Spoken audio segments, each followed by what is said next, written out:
Chapter 1073. Zhu Lingling didn't expect something like this to happen on such an important day, especially in front of Gao Ran. It was so embarrassing. What's wrong? Gao Ran was worried sick. She didn't want to tell him, so he was worried sick. Zhu Lingling raised her hand and looked at Gao Ran. Her face was red as she slowly said, My period came. Gao Ran was speechless when he saw her crying face. Gao Ran didn't know what to say. Was there anything scarier than a girl having her period? So, what should I do now? Gao Ran asked dumbly. Zhu Lingling was so embarrassed. She remembered that her period was supposed to come around the 5th. Why did it come 5 days early? It was killing her. Can you help me buy that? Zhu Lingling wanted to dig a hole in the ground to hide after she said that. Okay, that supermarket sells it, right?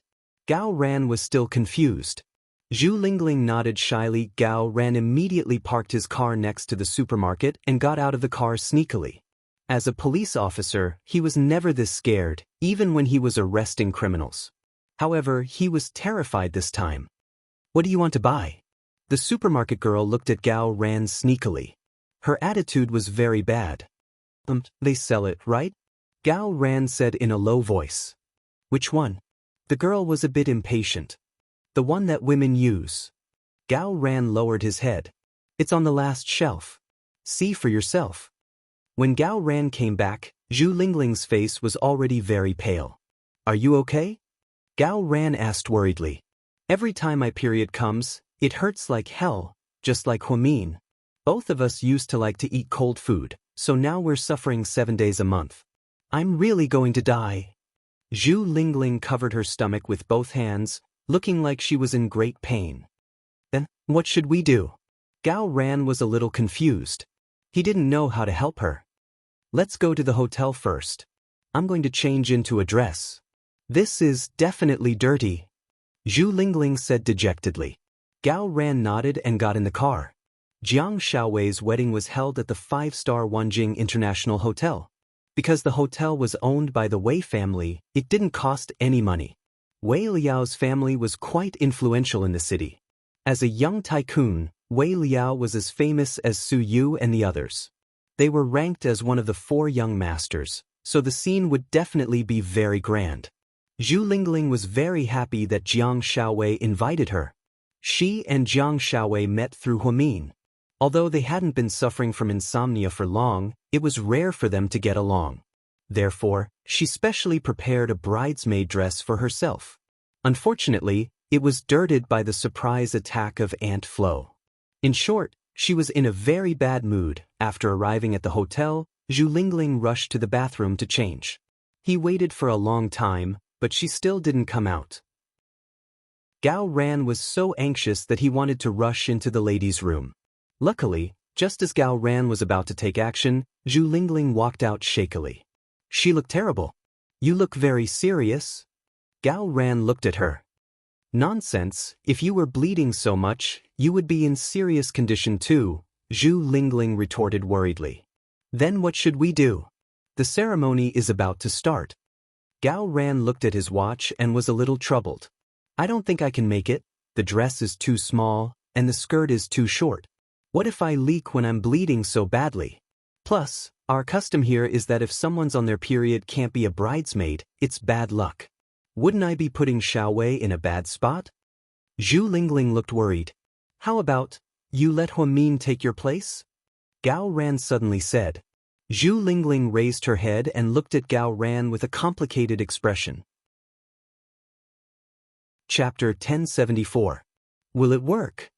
Zhu Lingling didn't seem to think that this was a good idea. Other than Huamin, there's no one else. As far as I know, Jiang Xiaowei only has you two as her friends, and only you two are familiar with the international process. If it's a stranger now, it might mess up, Gao Ran analyzed calmly. But Su Yu is the groom. Xiaowei only asked me to avoid suspicion, Zhu Lingling reminded him. She's just worried that Qin Chu will be angry. That's fine. We can tell Qin Chu. The point is, you definitely can't be the bridesmaid. We can't interfere with their wedding. Hearing Gao Ran's words, Zhu Lingling felt that it made sense. In the end, she could only nod and agree. When they found Huamin, it was almost 9 p.m. The ceremony started at 9:30 p.m., and time was tight. Huamin was easy to talk to, and after understanding the situation, he agreed immediately. Gao Ran was worried that Qin Chu would think too much, so he specially called Qin Chu. In fact, although Qin Chu was jealous and cared about Huamin, he wasn't unreasonable. No one could predict this kind of thing, so Qin Chu agreed on the spot without hesitation. Zhu Lingling washed the dirty corner of the gown and handed it to Huamin. Needless to say, Huamin looked really beautiful in the white gown. First of all, she was very thin and had a good waist. Second of all, she was very white, so she looked even more beautiful in the white gown. Her hair was casually draped over her shoulders and curled up naturally. Her face was very light nude makeup. When Huamin walked into the VIP lounge in the white gown, inside, Jiang Xiaowei, Wei Liao, and Su Yu were all dumbfounded. "Min, why are you here?" This was the place where the groomsmen and bridesmaids discussed the wedding. So when he saw Huamin, he was naturally very surprised. Especially Su Yu, it was the first time he saw Huamin wearing a white veil. He felt like he was dreaming. Seeing Huamin walking towards him in her white veil, Su Yu felt his heartbeat quicken and his breathing quicken. He just stared blankly at Huamin. Lingling's situation is special, so she can't be the bridesmaid. "I'll do it," Huamin explained with a smile. It's so sudden. But it's starting in half an hour." Wei Liao was still worried. "It's okay. She told me the process. I won't mess it up." Huamin looked at Xiaowei and Wei Liao, full of confidence. "Yes, I believe you." Xiaowei was very happy to have Huamin as her bridesmaid. Then she asked, "Where's Qin Chu?" "He didn't come. He's very busy at work, so my family sent me to represent." Huamin continued to chuckle. Oh. Jiang Xiaowei finally relaxed. "Okay then, we'll go up as soon as the ceremony starts. Thank you for your hard work." Jiang Xiaowei intimately held onto Huamin's hand. Wei Liao turned around and saw that Su Yu was still staring straight at Huamin. So, he coughed softly and said, "Lord Su, are you awake?" "What did you say?" Su Yu finally came back to his senses. "I said, are you awake?" Wei Liao laughed. "I didn't sleep at all. Don't tease me, okay?" Su Yu could tell that Wei Liao was teasing him and immediately retorted. "Then I'll have to trouble the two of you. There's still 15 minutes left. Go touch up your makeup a little. I'll go check on the MC." After speaking, Wei Liao held onto Jiang Xiaowei's hand and left the waiting room. Only Huamin and Su Yu were left in the room. The atmosphere suddenly became awkward. "This is the first time I've seen you wear a white dress." Su Yu looked up at Huamin and said in a serious tone, "This is Lingling's dress." "It doesn't fit me very well," Huamin replied with his head lowered. "No, it's super beautiful," Su Yu said anxiously. Then, he realized that he was speaking the wrong way and immediately corrected himself. "You look good in it too." He turned his head away, not daring to look into Huamin's eyes. "Su Yu." Huamin gently called out his name. He suddenly felt that this was the most gentle voice in the world. "Yes." He looked up. "I'm especially grateful for the military doctor. You've had to go through a lot to help me." Huamin respectfully bowed to Su Yu after he finished speaking. He looked especially formal. With this, Su Yu started to panic. Chapter 1075. I told you it's nothing. Don't bow like I'm dead." Seriously?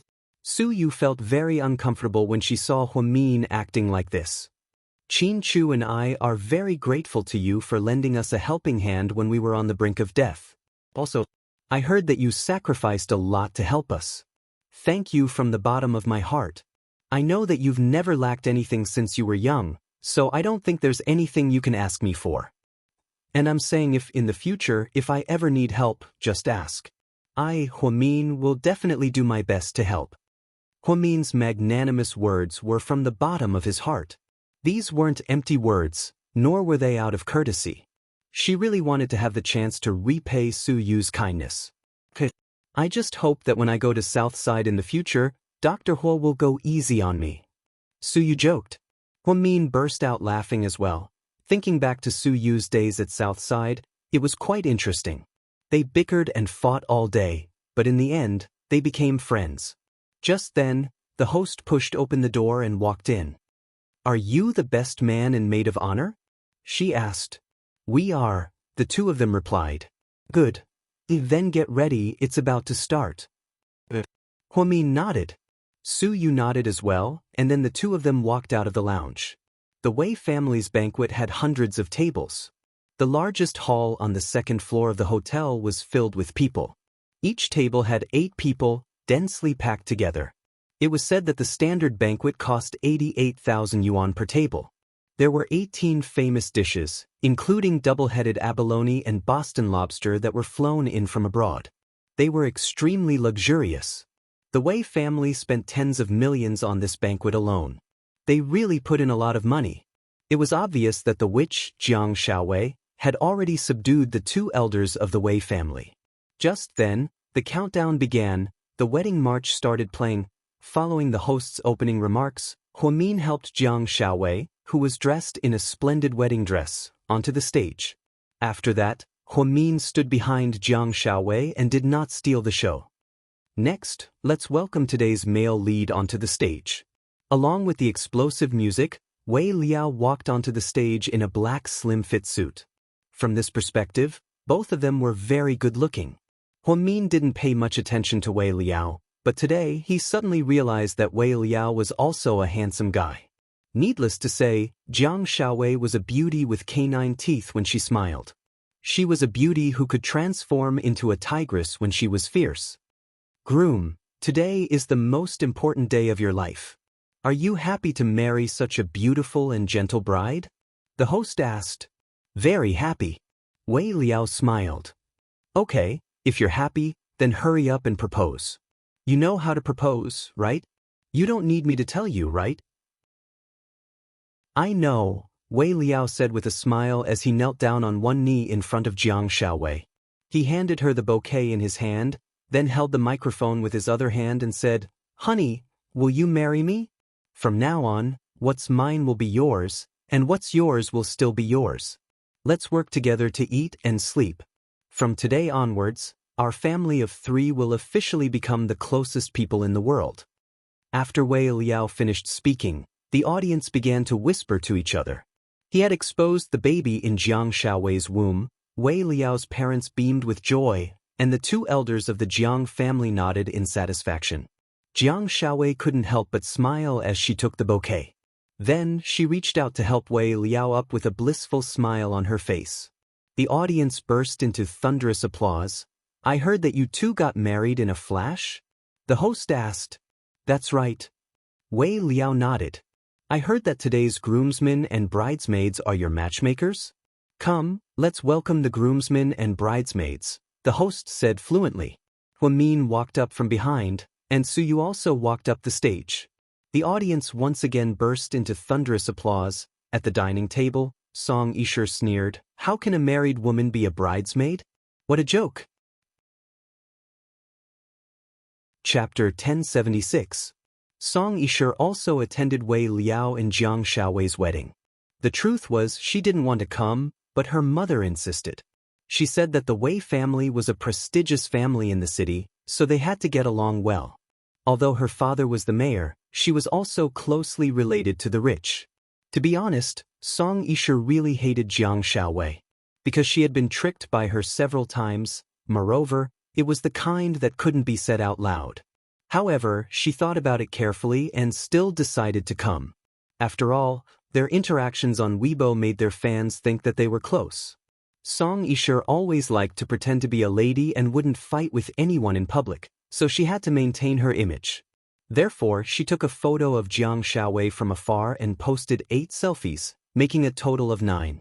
After she collected them, she immediately posted them on her WeChat friend circle and Weibo.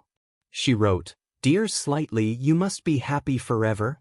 I'm happy for you, I'm touched by you." After the post was posted, the fans began to fantasize again. "Goddess, why didn't you post a photo of you and Dr. Jiang? Song Goddess, why aren't you the bridesmaid? Why is it a young lady Qin who is already married? That's weird. Aren't you more suitable? Sister Song, Are you afraid that you won't be able to get married as a bridesmaid? Huh? You didn't even go up on stage.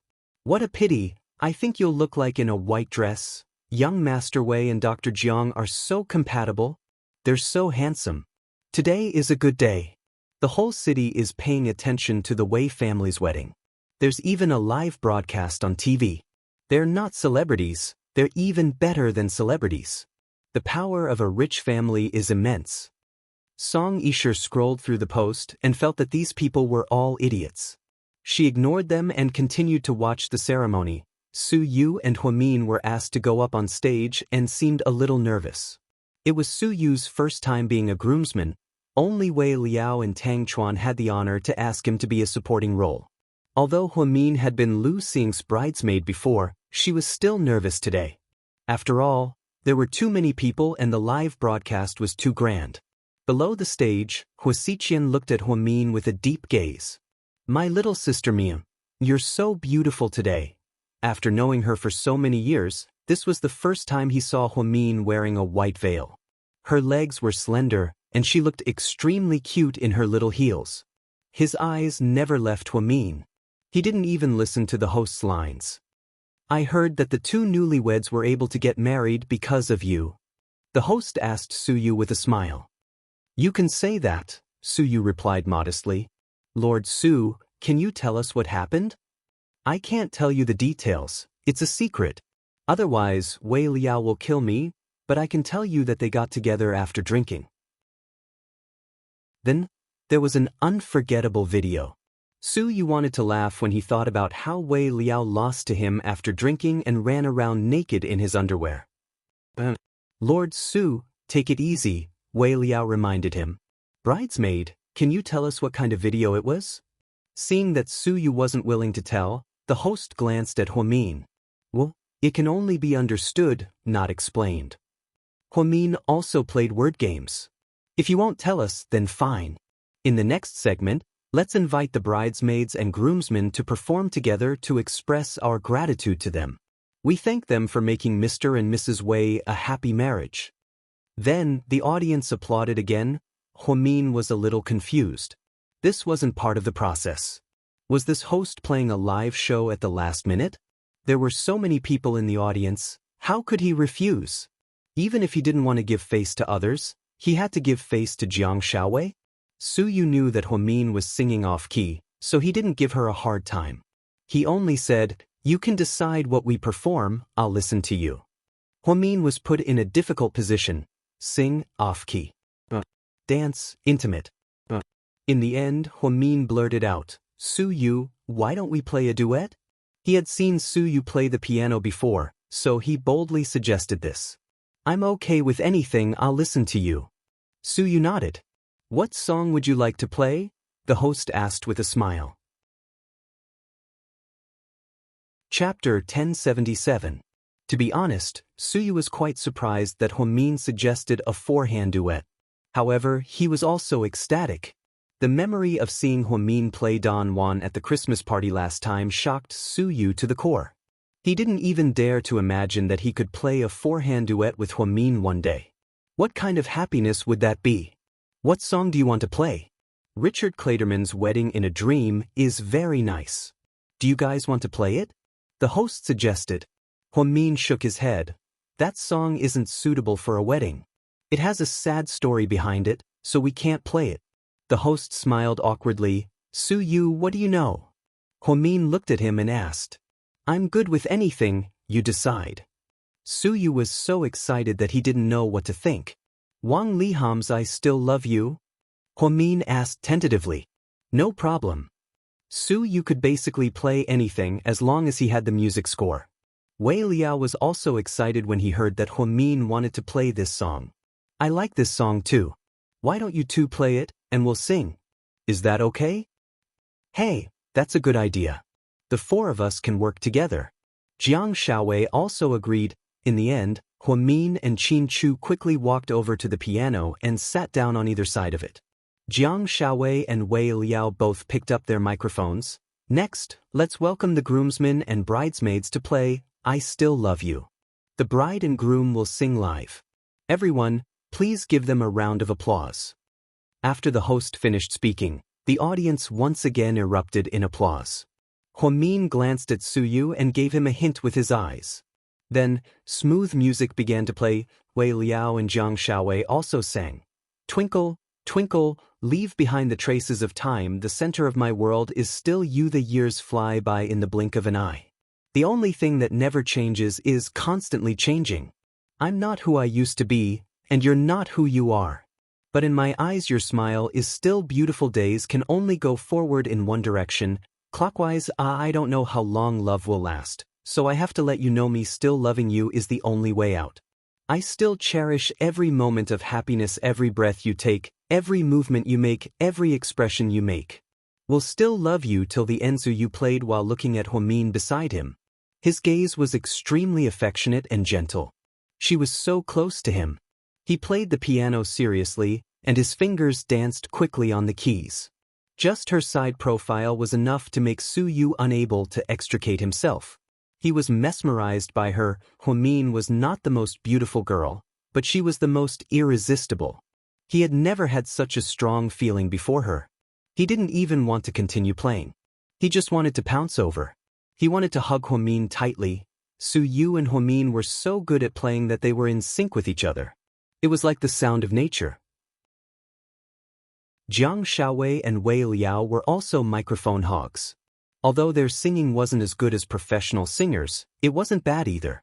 Everyone was mesmerized by their performance. Huamin kept her head down and played the piano seriously. She didn't look at Suyu, and she didn't dare to look at Suyu, because she could already feel the burning gaze next to her. At this moment, Song Yishur recorded a video on her phone and sent it to Qin Chu's phone. She didn't have WeChat, so she sent it to his mailbox. ? Qin Chu only replied with a question mark. Qin Chu, did you know that Huamin is today's bridesmaid? Song Yishur. I know, Qin Chu replied coldly.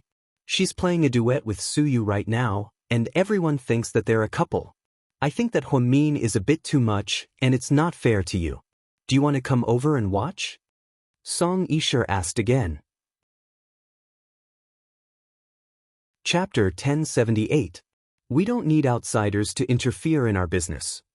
Qin Chu replied coldly, immediately shutting Song Yishur up. She didn't expect Qin Chu to say that.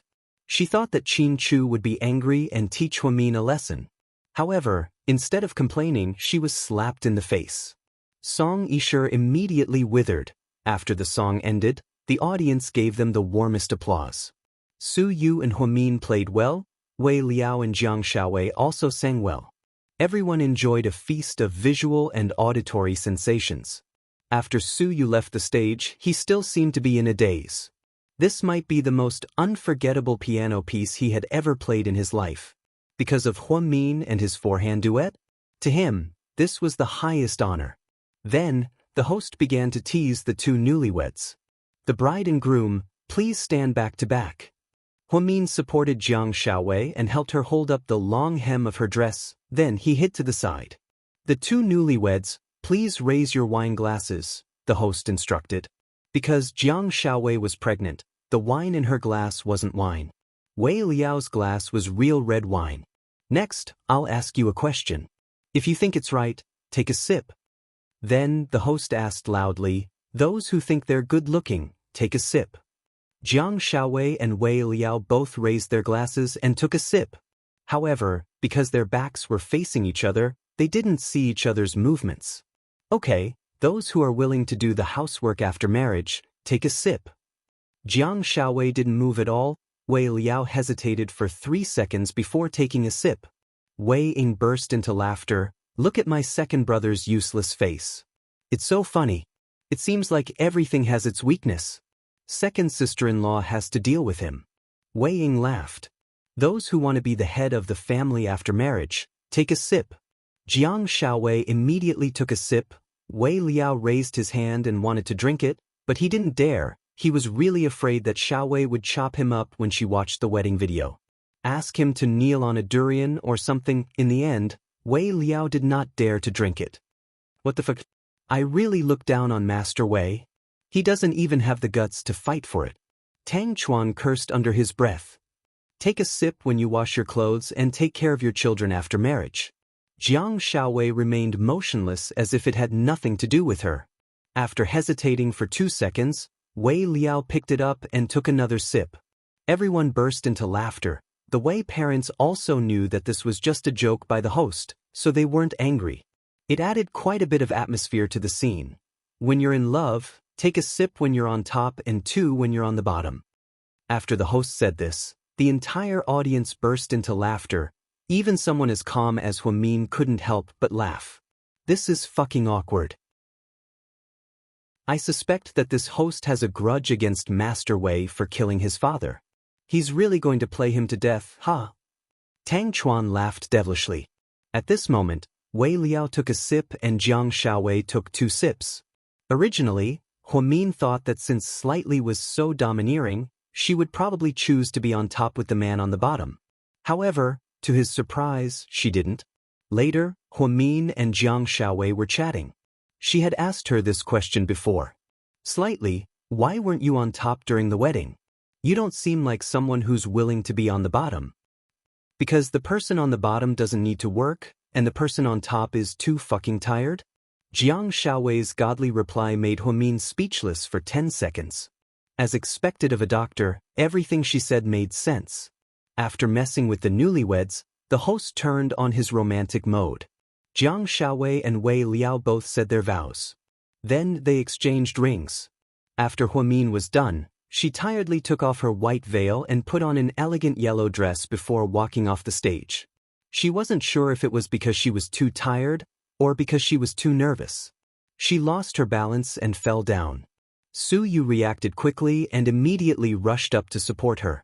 This was the first time Su Yu touched Huamin's hand other than when they shook hands. He was so nervous that his face turned red. Your face is so red, Huamin looked at him in confusion. After she said this, Su Yu's face turned even redder. Chapter 1079. I'm actually feeling so hot. Don't you think it's hot in the house? Su Yu asked with a red face. I don't think so. The air conditioner is very good. Huamin didn't give Lord Su any face and kept undermining him. Su Yu supported Huamin for a moment and immediately let go. However, this scene was still captured by Song Yishe. She knew that Su Yu was interested in Huamin, so she kept trying to catch him. She actually bumped into him. She excitedly sent another short video to Qin Chu. Qin Chu was currently in a meeting with the higher-ups in the conference room. Everyone was discussing the plan for the New Year's Day staff meeting. President Qin, I think it's a good idea for us to travel. We can go to the Yunding Mountain Resort under our own company. During this season, we can go to the hot springs and relax. A department manager suggested. Qin Chu listened quietly and felt that it made sense. Before she could say anything, she saw Song Yishe send her another photo. It was still in the form of a text message. In the photo, Su Yu was holding Huamin's hand. They looked very intimate. If it was someone else who sent it, he might be a little jealous. But if it was Song Yishe, it was a different story. Because of Song Yishe, Qin Chu felt that she had ulterior motives. In the past, because she was Mayor Song's daughter, he would give her some face. Later, he found out that she was shameless. After moving out of Imperial Park, she was still haunting him. When he saw the message just now, he didn't want to talk to her. However, when he saw the video of Huamin playing the piano, he was quite surprised.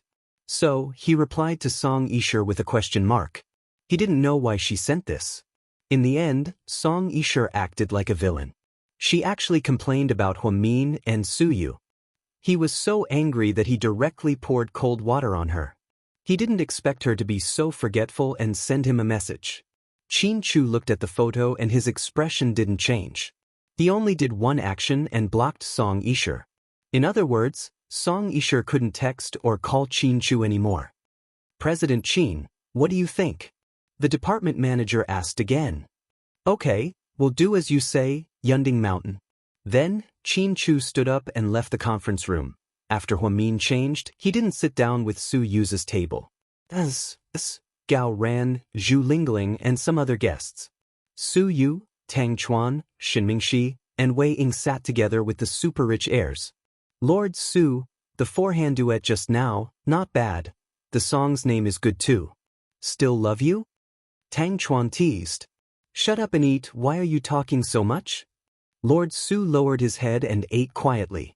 Thinking about the forehand duet just now and how he accidentally touched Huamin's hand, he felt extremely happy. The truth was he had to thank Zhu Lingling for this opportunity. He also had to thank Zhu Lingling's Aunt Flo. Otherwise, Huamin wouldn't have come on stage. Girl, you're awesome, your performance was awesome. Love you. Zhu Lingling was very proud of Huamin. Awesome? I don't know if my Mr. Qin will flip out. I'm scared. Huamin laughed. No, your Mr. Qin isn't that petty, Gao Ran comforted him. Sorry, I'm that petty. As soon as the voice rang out, Huamin, Gao Ran, and Zhu Lingling were all dumbfounded. They turned around and saw that it really was Qin Chu. He was right behind them without making a sound. Honey, why are you here? Huamin was also surprised. If I didn't come, my wife would have been taken away. Huamin immediately felt guilty. Are you done eating? Qin Chu asked. Yeah. Huamin nodded obediently. Did you give her the present? Qin Chu asked again. Yeah, I gave it to her as soon as I got here. Huamin didn't give Jiang Xiaowei a monetary gift. Instead, he gave her a set of jewelry from GK that was worth over 1,000,000 yuan. This was Qin Chu's idea, and it really made Huamin proud. Since you're done, come home with me, I have something to talk to you about. Then, Qin Chu turned around and left with a serious expression. Oh no, I'm dead for sure. Heroes, please save me. Huamin looked at Gao Ran and Zhu Lingling for help. She had a feeling that Mr. Qin was about to flip out. Author's note. My babies, the 8th update is only 1 chapter shorter than usual. Piggy really tried his best. Those who said that I'm super slow probably aren't old fans and don't know how to update. Hehe, thank you for your concern. My fever is gone, but I'm still not in good condition. I still feel dizzy and have a runny nose. Chapter 1080. Huamin looked at Gao Ran and Zhu Lingling pitifully. However, the two of them didn't do anything. What happened to being loyal to their friends? Girl, I don't think anything can happen to you. If we speak up for you, things might get out of hand. Zhu Lingling laughed. Bullshit. You're shirking your responsibility. Huamin wanted to cry but had no tears. Huamin, I think Lingling has a point. Don't be scared, you're Qin Chu's only weakness. You're the only one in the world who can control him, so you'll be fine. Don't worry and go. Gao Ran waved his hand as if he wanted to say goodbye to Huamin. Gao Ran, you're kicking me to the curb after I've outlived my usefulness. I was a temporary bridesmaid to help you guys. You can't just leave me like that. Huamin felt even more guilty. Hero, go, you'll be fine. If something happens to you, I'll burn incense for you on this day next year. Zhu Lingling laughed uncontrollably. This was the first time she saw Huamin so scared of Qin Chu. She was clearly gloating over his misfortune. Fuck, you're an animal, and you? Huamin pointed at Gao Ran and said angrily. Neither of you are good people. Forget it, if you don't help me, I'll go by myself. Worst comes to worst, I'll take your head and your life. After speaking, Huamin walked away without looking back.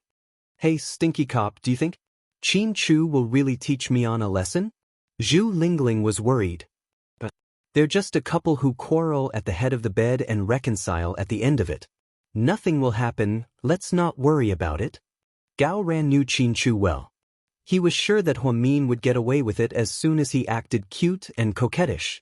This was not something they needed to concern themselves with. He and Qin Chu greeted Jiang Xiaowei and her husband at the door. The two of them went home together. Along the way, Qin Chu was silent, which made Huamin even more nervous. Strange. Nothing happened to me, so why do I have a guilty conscience? It's so strange. Huamin muttered to himself. Qin Chu turned his head to the side and asked, Did you feel good playing a forehand duet? It's alright, it's not that great. Huamin immediately lowered her head. Damn it, who was the one who sold her out? How did it reach Qin Chu's ears so quickly? Then, do you want something better? Qin Chu continued to ask. Huamin waved his hands repeatedly. No, no. Just then, the car stopped. Qin Chu held onto Huamin's hand as they walked into South Hill Manor. There was a snow-white piano in the living room. The black and white keys were distinctly colored, making it easy to like. Qin Chu held onto her hand and sat down. Honey, what are you doing? Huamin smiled awkwardly. I heard you're really good at the piano. Can you play Still Love You for me? Honey, don't be like that. Huamin felt even more guilty.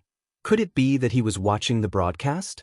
How did he know the song that Su Yu and I played? This is too strange. Or, did someone really tell him about it? At this thought, Huamin suddenly asked, Honey, who told you about my four-hand duet? Qin Chu looked at Huamin with a serious expression. Dr. Hua, no, I should call you Director Hua now. Can you not change the subject? I'm talking about your piano performance, so don't try to confuse me, okay? Honey, I was wrong. Huamin saw that Qin Chu wasn't going to let her off the hook, so she decided to admit her mistake. What did you do wrong? Qin Chu crossed his fingers and sat in front of Huamin. He looked into her eyes and asked, What did you do wrong? I shouldn't have played a four-hand duet with Su Yu. Huamin didn't know whether to laugh or cry as she apologized to Qin Chu. Then what else? Qin Chu continued to ask calmly. Chapter 1081. Also, I shouldn't have been the bridesmaid. I shouldn't have helped Zhu Lingling, that disloyal person. Huamin tried to bluff his way out of this. Director Hua, are you all grown up now? Is that why you don't talk to me before you do anything? Mr. Qin asked aggressively. No, absolutely not. Huamin denied. Then do you think your husband is too weak? Is that why you don't take me seriously? Why are you flirting with other men in public? Do you think I'm dead? Qin Chu purposely asked in a muffled voice. I'm innocent. Mr. Qin, the MC came up with our performance on the spur of the moment. We didn't even have a script. Why would I flirt with you on purpose? You don't have to believe me, but you can't insult my character, okay? After speaking, Huamin angrily turned his head to the side. How about this, play a duet with me and we'll call it quits, Qin Chu said calmly. What? Is there a problem? Qin Chu purposely asked when he saw Huamin's troubled expression. No, there's no problem. What do you want to play? Tell me. In the end, Huamin decided not to argue with Mr. Qin and obediently surrendered. Therefore, he obediently sat in front of the piano and waited for orders. After 5 seconds of silence, Mr. Qin said, I want you to play Boonie Bears with me. What?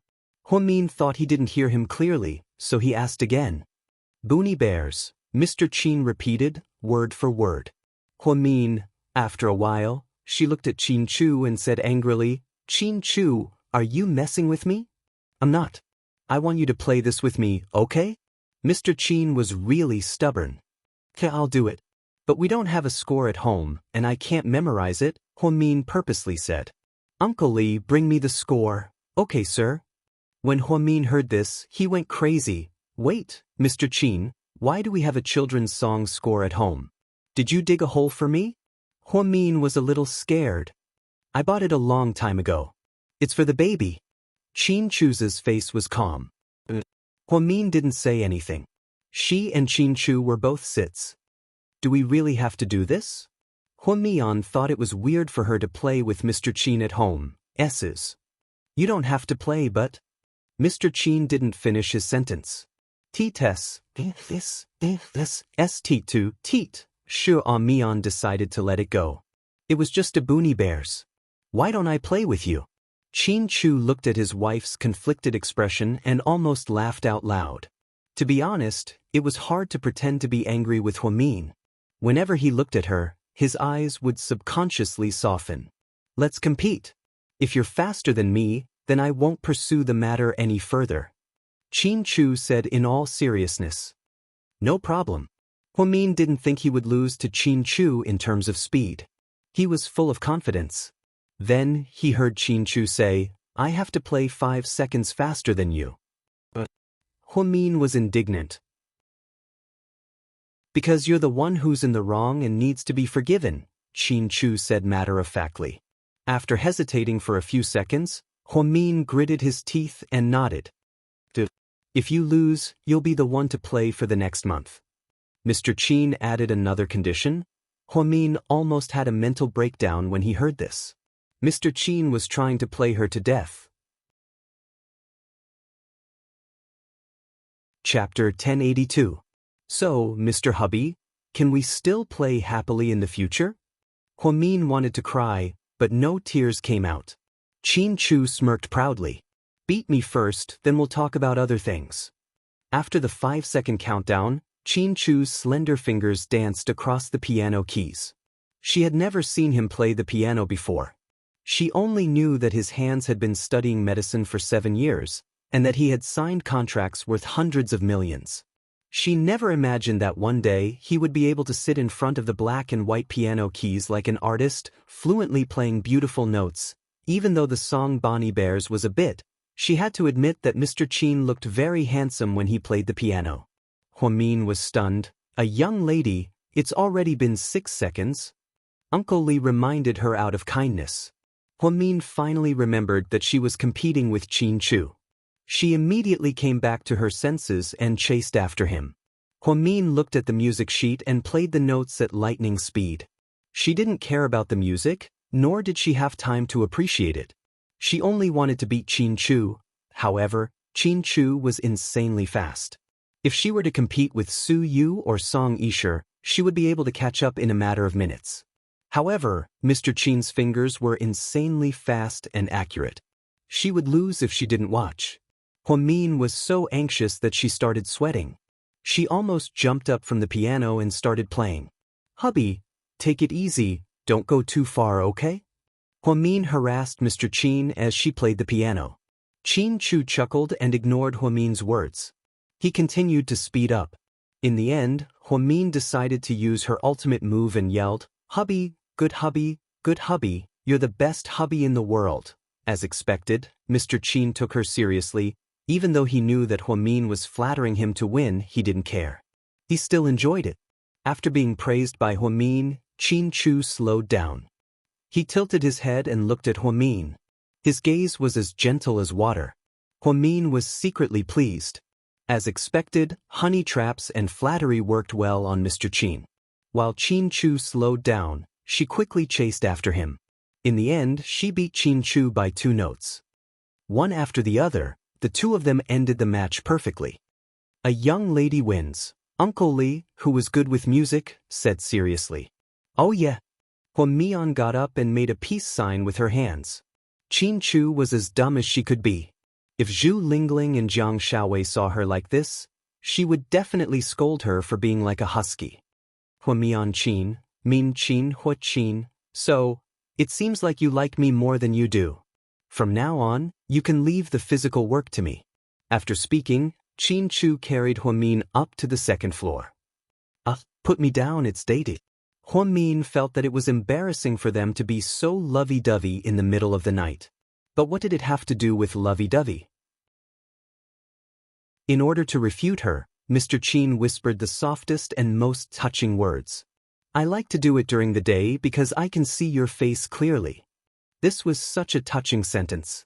However, Dr. Hua said, that makes sense. That way, you won't mistake me for area next door. Xianxia, Huamin was definitely on the list of masters at ruining the atmosphere. She was always able to easily spoil the beautiful meaning with one sentence. Luckily, Mr. Qin didn't argue with her. She went upstairs and threw Huamian into the bathtub. Then, Mr. Qin fiercely jumped in as well. Huamin lied in the bathtub and refused to come out. In the end, Xianxia had to put a towel on her and come out. Huamian wrapped her arms around Xianxia's neck, her heart filled with happiness. Huamian, I know that you're not angry today, right? You're just teasing me. What else do you know? Xianxia smiled.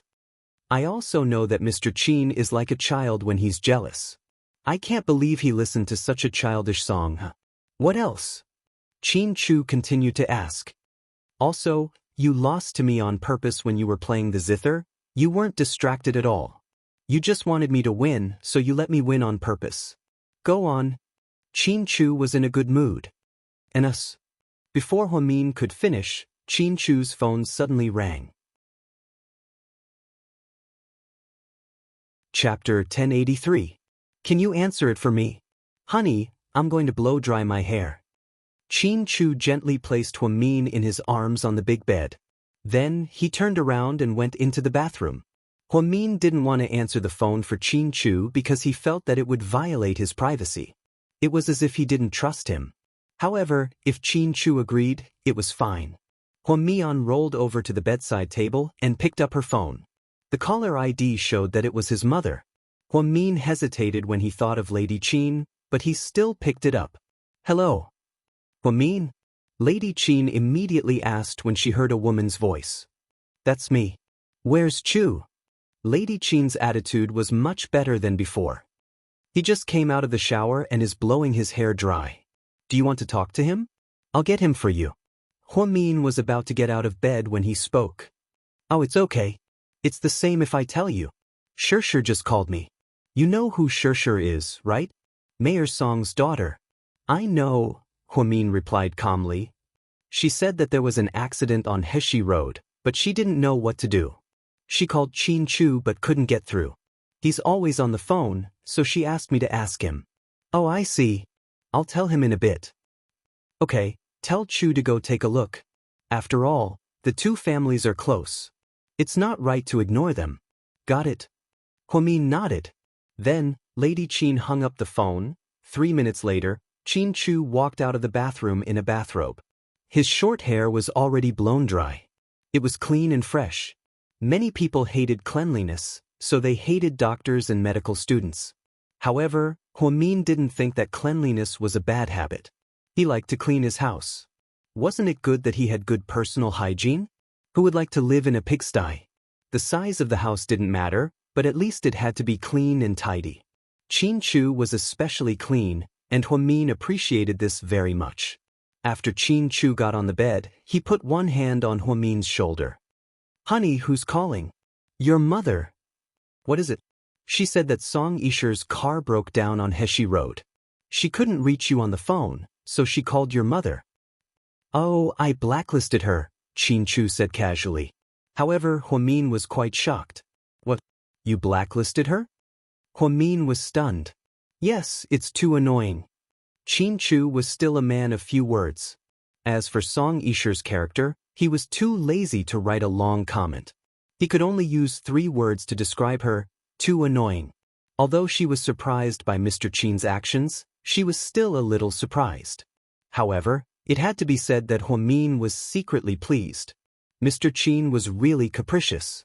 The mayor's daughter had blacklisted him without hesitation. She didn't even need to consider who she was giving face to. Mr. Qin's phone was a certain number, so once he blacklisted someone, the only message he would get was, "Sorry, the number you have dialed is busy right now, please try again later." If he called again, he would be on the phone forever. Therefore, Song Yisher naively thought that Qin Chu couldn't reach her because he had too many phones, so she asked Lady Qin for help. Huamin thought that she might have overestimated herself. He didn't expect that her princess would be blacklisted by Qin Chu. Then, what do we do now? Huamin asked again. What do you mean? Qin Chu looked at him in confusion. Song Yisher's car broke down. Huamin reminded him. What does it have to do with me? Mr. Qin said arrogantly. But from what your mom said, it seems like we have to go take a look. After all, she's Mayor Song's daughter. Do I have to spoil the mayor's daughter? Do I look like someone with such a good temper? Mr. Qin rolled his eyes at her. Huamin couldn't help but laugh. She had to admit that Mr. Qin was really cool sometimes. Huamian's sense of superiority increased by 100-fold. She felt as if she was the only one in the world that she loved. Honey, I have an idea. Huamin rolled his eyes and came up with a new idea. What is it? Chapter 1084. We can ask someone from the company to take care of it. That way, people won't talk about it and we won't let her get away with her scheme. Is that necessary? Qin Chu felt that it was impossible to ask someone from the company to take care of it. Was it that important? We still have to save face. We still have to take care of Mayor Song's face slightly. Although Huamin hated Song Yisher to death, she was more considerate of Qin Chu. After all, Mayor Song took good care of the company, so she didn't want to make things too ugly. Plus, Qin Chu's mother just called. If she didn't do anything, what would old Mrs. Song think of her? Old Mrs. Song would definitely think that she was gossiping with Qin Chu again. If that happened, the little bit of relationship they had just built up would collapse. This was one of the things that Huamin was smart about. She would never act rashly without considering the consequences. Every time she did something, she would think of the consequences, including the time when she operated on Qin Chu.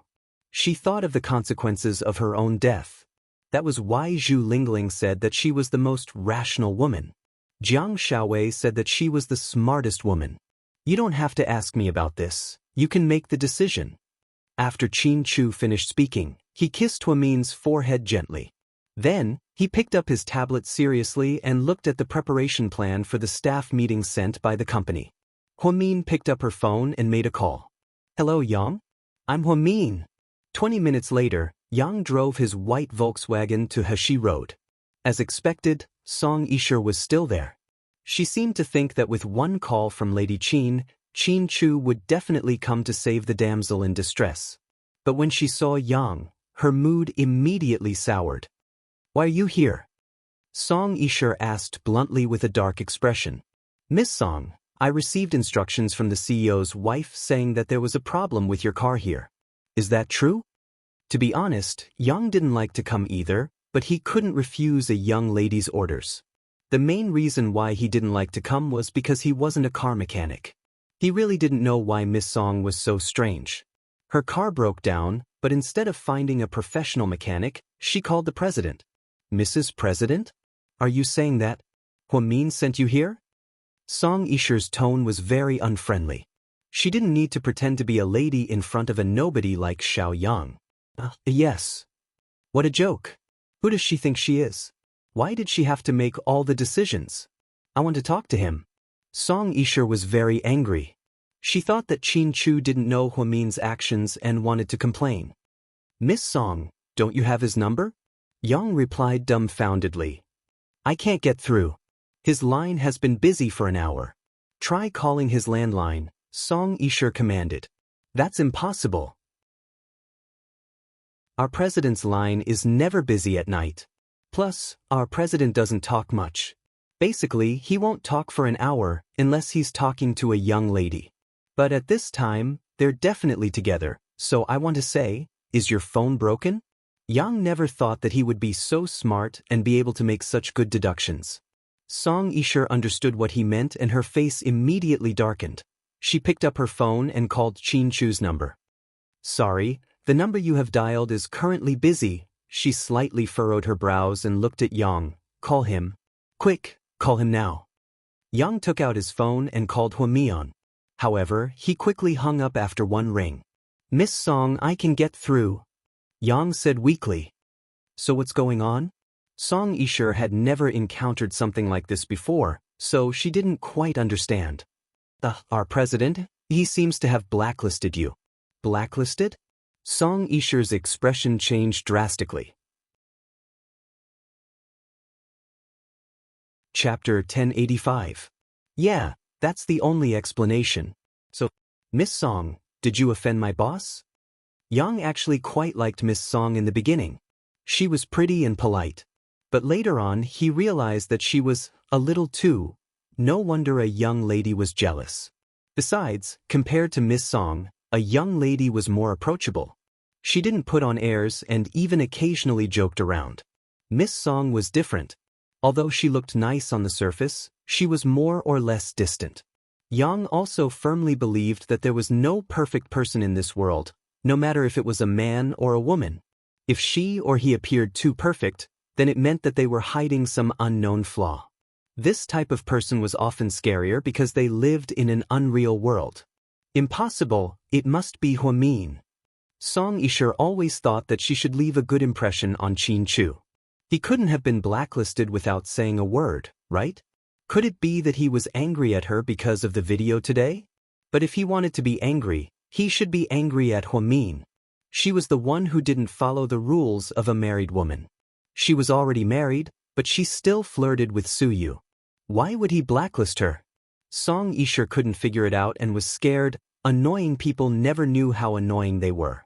This saying was not an exaggeration when applied to Song Yisha. She didn't look for the reason from herself. Instead, she pushed all the blame to Huamin, who had nothing to do with it. Miss Song, let me check your car for you. Yang felt that it wasn't a good idea to just stand there in the cold weather. Song Yisha was different. She waited for more than an hour at a roadside cafe. Even when she came out, she was wearing a white mink coat, which kept her warm. No need, you can go back. Song Yisha coldly refused. Was there really something wrong with her car? The answer was yes. However, the reason why she asked Qin Chu to come was obvious. It was definitely not to repair the car. Moreover, Qin Chu was not a car mechanic. Then there's no need for me, I'll leave now. Yang was overjoyed. Let's go. Wait. Song Yisha suddenly said. What is it? Miss Song? Yang paused. Can I use your phone? Song Yisha stretched out her hand as if it was only natural. Although Yang was reluctant, he didn't refute. She picked up Xiao Yang's phone and dialed Qin Chu's number. As expected, it was Huamin who answered the call. Hello. Huamin? Song Yisha asked. Hee, thank you for sending someone to help me. You're welcome? You've been so good to me. I'll definitely repay you in the future, Song Yisha said word by word. There's no need for that. You should know that I've never liked you. That's why I don't want to have anything to do with you. If you didn't call my mother-in-law, do you think I would help you? Huamin said directly. Heh, you're so direct. Song Yisha secretly gritted her teeth. I'm a direct person. I don't like scheming. But if you want to play, I'm not afraid of you. However, before you do anything, you should weigh the pros and cons, Huamin warned. What a joke. I'm a high achiever who returned from overseas. Do I need a third-rate university graduate like you to teach me how to be a good person? Song Yisha retorted. Being a good person has nothing to do with education. A lot of PhD students from Kyoto University don't know how to be a good person. Huamin chuckled. I'm not going to talk nonsense with you. Anyway, let's wait and see. Song Yisha hung up the phone. She was certain that Huamin had used Qin Chu's phone to blacklist her. Now, she looked at Huamin as if he had killed her father. Here's your phone. Song Yisha threw the phone to Yang Yang. Yang Yang didn't catch it. The phone fell to the ground and the screen was smashed. Miss Song, I was kind enough to lend you my phone. What are you doing? Yang Yang was very angry when he saw that the woman did it on purpose. Song Yisha glanced at Yang Yang's phone and said with disdain, Your phone model doesn't even cost 4,000 yuan. I'll give you 5,000. Go buy a new one. Song Yisha then took out a stack of money from her wallet. She threw the phone on the ground and walked into the coffee shop. Yang Yang stood there. He was so angry that he wanted to curse. What the fuck? He had to meet this crazy woman on such a cold day. After Song Yisha entered the coffee shop, she called Lady Qin again. Then, she cried and didn't say anything. Sure, what's wrong? Why are you crying? Say something. Lady Qin asked anxiously. Mama Qin, can you come over? My car broke down so I can't go to your house. However, I have something important to say to you. Chapter 1086. Okay, where are you right now? I'll ask the driver to take me there. Lady Qin's heart softened. After all, she had liked Song Yisha for a long time. Even though Qin Chu had his surgery and questioned her words, she still had some feelings for her. 30 minutes later, the Qin family's driver drove Lady Qin to a coffee shop on Heshi Road in a black Bentley. When she walked in, Song Yisha's eyes were red from crying. What's wrong? Why are you crying like this? My child. Lady Qin was quite surprised.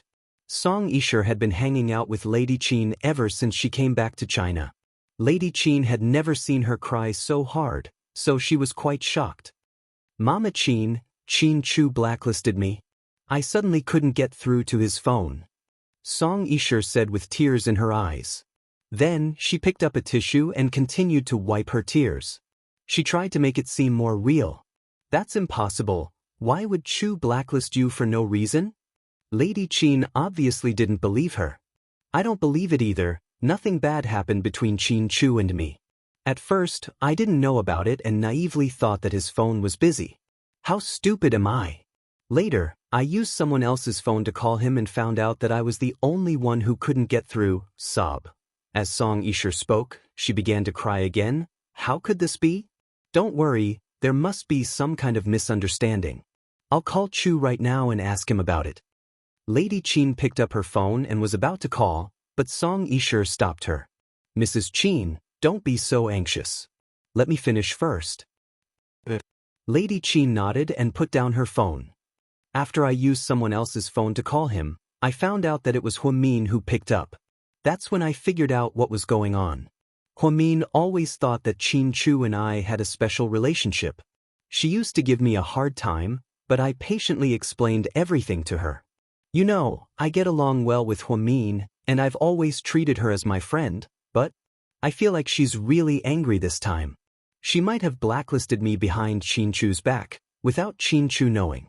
Do you understand what I mean? Song Yisher looked up at Lady Qin and asked. I understand, you're saying that Chu doesn't know that Huamin did this, but why would she do that? Did you guys get into a fight? Lady Qin asked. Although she didn't like Huamin didn't seem like such an extreme person. She wouldn't blacklist Song Yisher, right? She even took Qin Chu's phone. Did she have to do that? That's what I wanted to tell you today. Mama Qin, listen carefully, I'm not trying to scare you, nor am I making up rumors. Huamin has an ambiguous relationship with the CEO of Imperial Star, Suyu. This morning, they even played a duet at the Wei family's wedding. Her actions are simply outrageous. She didn't care about the Qin family's reputation because she was afraid that I would tell Qin Chu, so she blacklisted me. Song Yisher was amazing. She directly linked the blacklisting and the duet together, and she made it sound as if it were real. That's impossible, right? Lady Qin didn't believe Song Yisher. How could something so ridiculous happen? Without saying anything, Song Yisher took out her phone and showed Lady Qin the video. Mama Qin, this is solid evidence. Take a look at it yourself. Photos can be faked, but videos can't be faked. This is the best evidence. Lady Qin picked it up and looked at it for a long time. Gradually, her expression turned ugly. Actually, I shouldn't have told you this in case you worry too much. However, this matter is detrimental to Qin Chu and the Qin family's reputation. Mama Qin, you treat me like your own daughter, so I can't keep this from you. Huamin and Su, I'm guessing that you already knew when Qin Chu was hospitalized. Normal people wouldn't be so busy. Luckily, Qin Chu woke up. Otherwise, Huamin would probably be hanging out with Suyu right now. I really feel bad for Qin Chu. Song Yisher's brainwashing of Lady Qin was amazing. Every word was deadly. Lady Qin was so angry that her face turned ashen, and her fingers trembled slightly. Chapter 1087. Mama Qin, your heart isn't very good, and your blood pressure is high. Don't get too agitated. Song Yisher immediately put down the tissue in her hand and came over to comfort Lady Qin. Sure, is what you said true? I've been good to you, and this is a big family matter. You can't lie to me. Lady Qin looked at Song Yisher seriously and questioned her with an ugly expression. Mama Qin, the video can't be faked. It recorded what really happened. Also, a lot of people were at the Wei family's wedding. I wasn't the only one who saw it.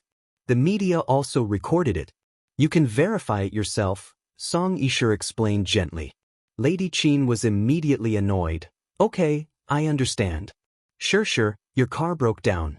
I'll ask my driver to take you home first. No need, Mama Qin. My dad sent someone to pick me up. I mainly wanted to wait for you here and tell you these things. I don't want you to be like an idiot and be kept in the dark by some scheming woman. I understand. I'll take care of it. Thank you for telling me. Mrs. Qin replied with an unpleasant expression on her face. Song Yisher saw the opportunity and placed her hand on Lady Qin's shoulder. Mama Qin, you have to take care of yourself. Don't get angry at people who don't deserve it. If you need any help, remember to call me. Your business is my business. I know. Lady Qin nodded. Then, Lady Qin left the cafe in exhaustion. Song Yisher got into her black Bentley and left. Then, she picked up her phone. You guys wait for me at the club. I'll treat you guys to drinks tonight. Song Yisher seemed to be in a good mood. Meanwhile, Wei Liao's mansion was brightly lit. After the wedding, it was time for the most annoying part of the night. The wedding night, many of the rich second-generation young masters knew that Dr. Jiang was too fierce, so they did not dare to go too far. In the end, they pushed Su Yu and Tang Chuan out. Tang Chuan got an apple from somewhere and tied it with a string. Let the bride and groom take a bite? Later, apples were replaced with kumquats, and then red dates. Jiang Xiaowei was so angry that she scolded, "Why don't you just change it to some melon seeds and sesame seeds?" Good idea. Tang Chuan grinned. Good my ass. You're toying with me now? Am I not planning to get married? When the time comes, don't blame me for paying you back double, Wei Liao cursed angrily. It's okay. When I get married, you won't be able to disturb my wedding night. You're already married. You're an uncle, not a young man. Tang Chuan was proud of himself. Then I can let Lord Su take revenge for me. Wei Liao looked at Su Yu. Our Lord Su might get married before me. When the time comes, he'll also be an uncle. Perfect. Tang Chuan teased. The atmosphere was very good for the whole night, but Su Yu was not in a good mood. Compared to the past, he was a little out of it. What's wrong? Lord Su? Tang Chuan asked while others were messing with the bride and groom. Nothing. Su Yu replied absent-mindedly. Don't tell me you're still immersed in that cool forehand duet from today? You're thinking about Huamin? Go away. Su Yu was unwilling to admit his thoughts. That's not easy. I'll help you choose a girl who looks similar to Huamin. Then go to Korea for plastic surgery. I guarantee that she'll be 10 times prettier than Huamin. When the time comes, you can just jump on her and have fun. Young Master Su let out a long sigh and uttered the most poetic sentence he had ever uttered in his life. He said, if you've seen the sea, you can't call it water. If you're not on Mount Wu, you can't call it a cloud. Damn, what do you mean? What cloud and what water? A woman with more water is indeed comfortable. Tang Chuan continued to make dirty jokes. Su Yu glanced at him in disdain. Go away, go away. Don't say that you know me when you go out. Su Yu felt that he was a pervert. Tang Chuan was even ruder than him. Wei Liao came over and secretly asked Su Yu mysteriously, I heard that you went on 4 blind dates in the last 5 days. How was it? Did you get any results? Chapter 1088. Oh, you're well informed. It seems like marriage didn't make you confused. You still know how to care about me? Su Yu looked at Wei Liao, amused. Of course. With our friendship, how can I not care about your marriage? Am I still human then? Tell me, how is it? Is there a reliable one? What do you think? Su Yu rolled his eyes. Lord Su, it's not that I want to nag at you, but you still have to find someone. We can't be single forever. Also remember, don't look at Huamin's standards. Wei Liao gave advice. But Su Yu looked at him, not quite understanding. Because if you look at Huamin's standards, you probably won't find anyone in your lifetime. You know how weird Huamin is. Her looks can't be changed, but her personality can't be imitated. Her IQ can't be improved. You're quite insightful. Su Yu looked at Wei Liao and chuckled. I'm doing this for your own good. What I mean is, if we really can't find a wife, let's find a beautiful, sensible, gentle, virtuous, generous, cheerful, beautiful, filial, and aristocratic. Look, how good is that? You'll be able to keep up appearances. Wei Liao advised. Ever since Wei Liao got together with Jiang Xiaowei, he had more contact with Huamin than before. But the more contact he had, the more he understood one thing. Huamin was also stubborn. She cared a lot about Qin Chu, and she could even risk her life for him. Her relationship with Qin Chu was unbreakable. It wasn't something that Lord Su could get just because he wanted it. Rather than yearning bitterly, it was better to let go. But the problem was that Su Yu couldn't let go. He was shocked by Huamin's persistence. It was as if he was possessed. What you said makes sense. Su Yu nodded. Wei Liao was pleasantly surprised that Lord Su's attitude had changed. Su Yu continued, but I'm not interested in what you said. Wei Liao was speechless. After talking for so long, he tried his best to persuade her. It turned out that it was all in vain. Lord Su was simply impervious to everything. Groom, come and save us. Your wife is going crazy. The group of second-generation rich kids laughed and teased. They saw Jiang Xiaowei holding an inflatable hammer and fiercely hammering at the group of guys. Among them, Tang Chuan was the most seriously injured. Aya, sister-in-law, don't hit him. You're not playing whack-a-mole. Why is there no end to it? Tang Chuan fled in all directions while Jiang Xiaowei chased after him relentlessly. Making a scene in the bridal room was really lively. It was a pity that Huamin wasn't here. Otherwise, it would have been even more fun. Basically, the things that she came up with in her head were the kind that would kill people. After Wei Liao went over, Su Yu took out a can of Coke from the fridge alone and slowly drank it. He took out his phone and inadvertently scrolled through the screen. He found that Huamin's Weibo had updated in 5 seconds. It was a photo of the wedding scene. All 9 were beautiful photos of Jiang Xiaowei. The last one was a selfie of her and Jiang Xiaowei in the lounge. Although Huamin didn't wear such exquisite makeup, her aura didn't lose to Xiaowei's. Actually, there were such people in this world. They weren't devastatingly beautiful, but they could make you give everything you had, and to Su Yu, Huamin was such a person. In the photo, Huamin and Jiang Xiaowei were both smiling. The two of them were face to face, and it was obvious that they were very close. Huamin was different from Song Yishe. She wouldn't say so much in front of her fans. She only added a few words in the photo. She said, "Time doesn't grow old, we won't part." These words were enough to express her friendship with Jiang Xiaowei. Su Yu really wanted to like the photo, but he was afraid that others would misunderstand, so he resisted the impulse. Instead, he stared at the smiling Huamin in the photo for a long time. His gaze was like that of a young man who had just fallen in love. It was so sincere and so pure. At South Hill Manor. After posting on Weibo, Huamin was about to sleep in a daze. Suddenly, she received a WeChat message. Ding. She immediately woke up and picked up her phone. Chapter 1089. Hey girl, are you still alive?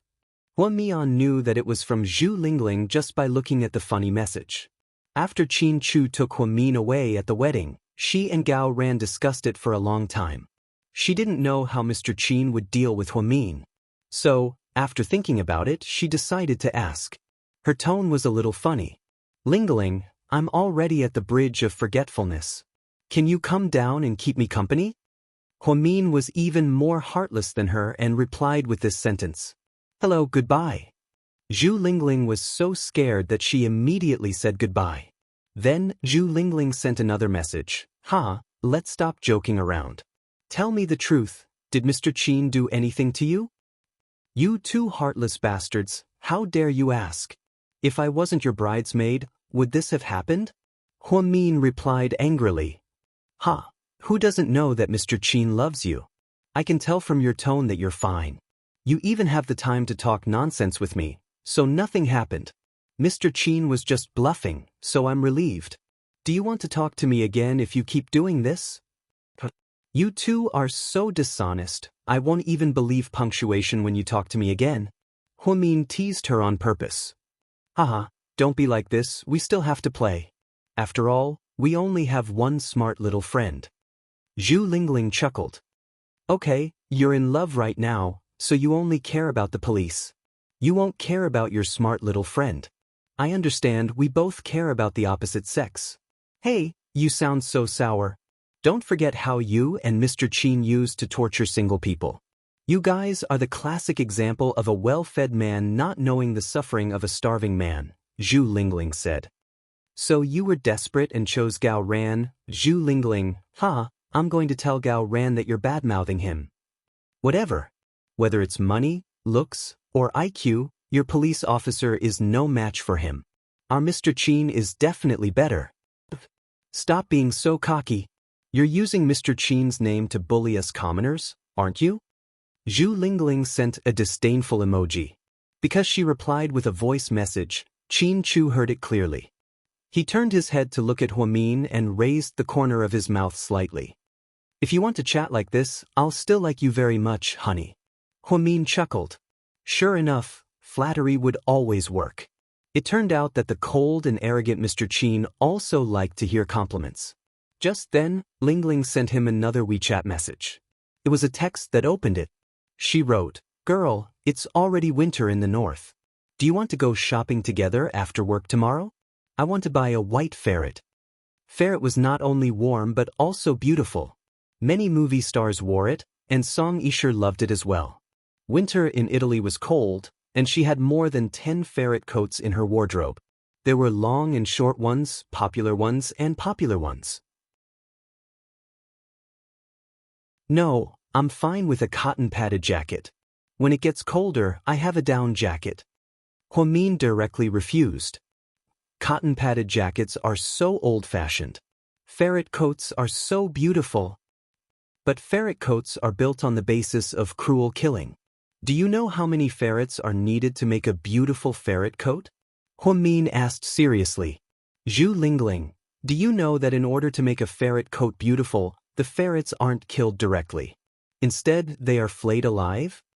Zhu Lingling, do you know that when the adult ferrets are flung to death, the ferrets watch their mother fall to death from the cage?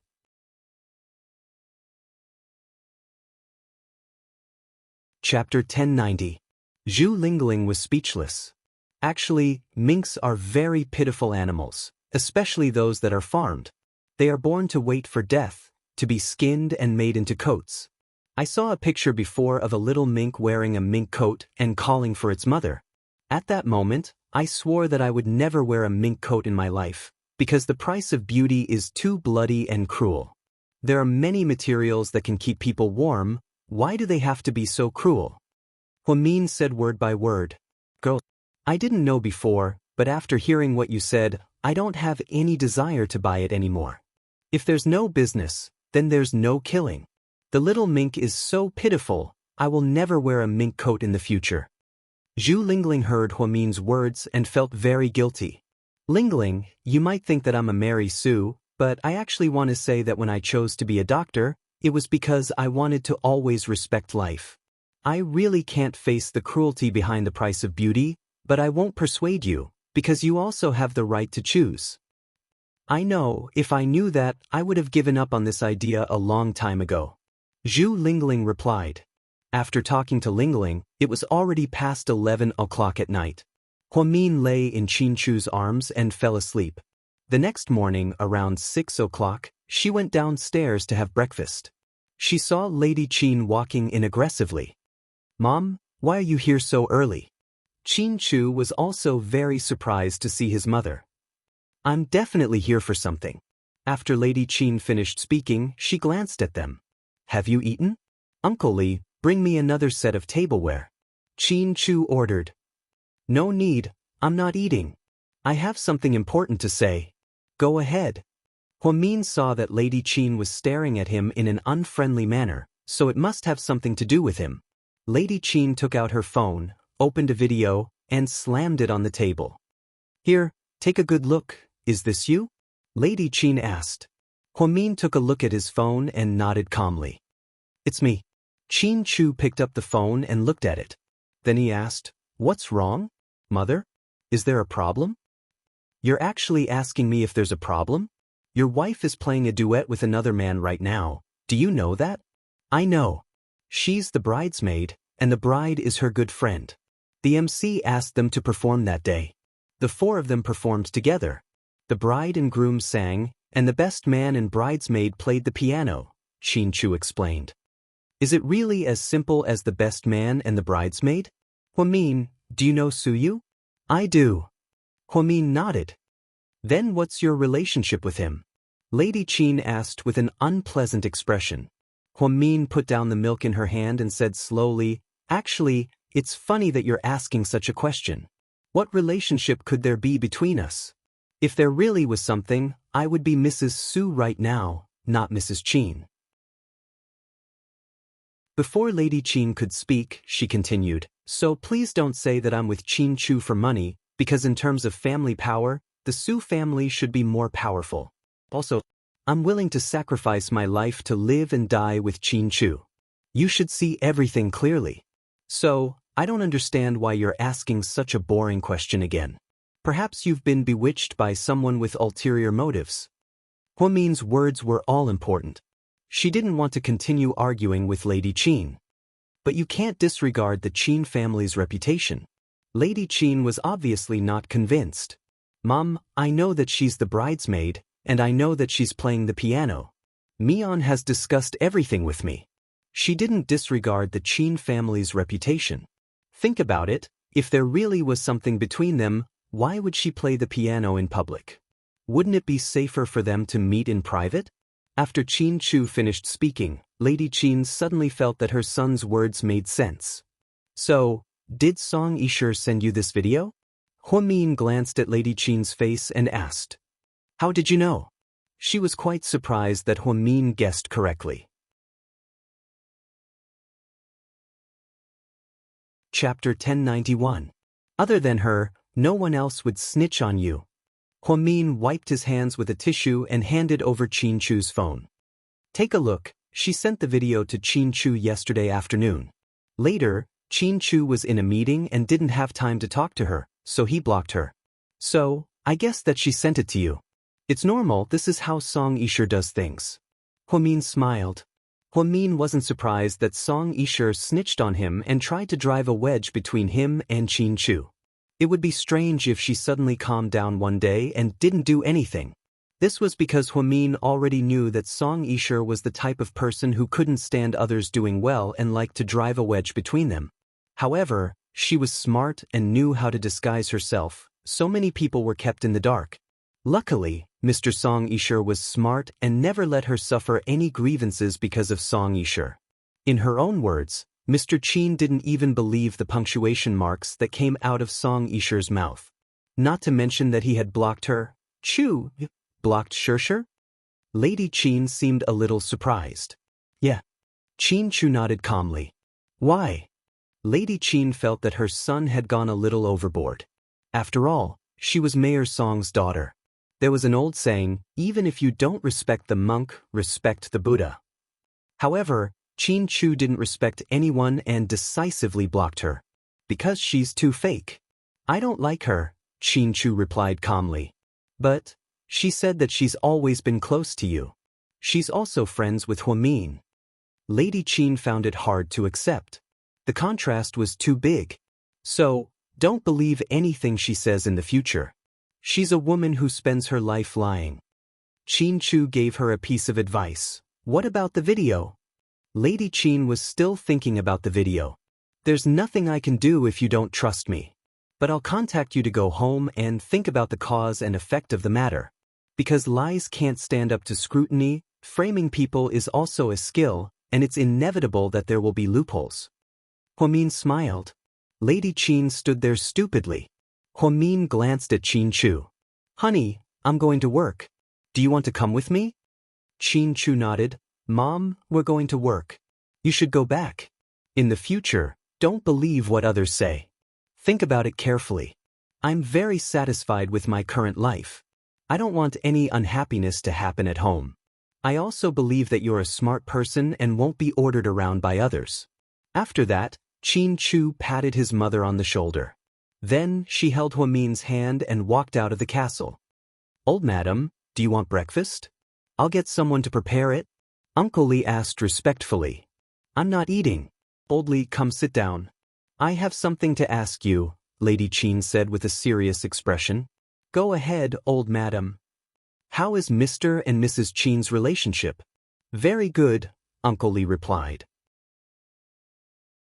Does she come back every night? Does Mrs. Qin come back regularly? Lady Qin asked again. Uncle Li nodded. Ever since Mr. Qin sold the house in Imperial Park, he's been coming back every night. Mrs. Qin's schedule is very regular. She comes back on time for work and off with Mr. Qin. Sometimes, they even invite friends over for dinner. They're very close, and I've never seen them fight or get angry. What you said is true, right? Lady Qin looked at Uncle Li in confusion.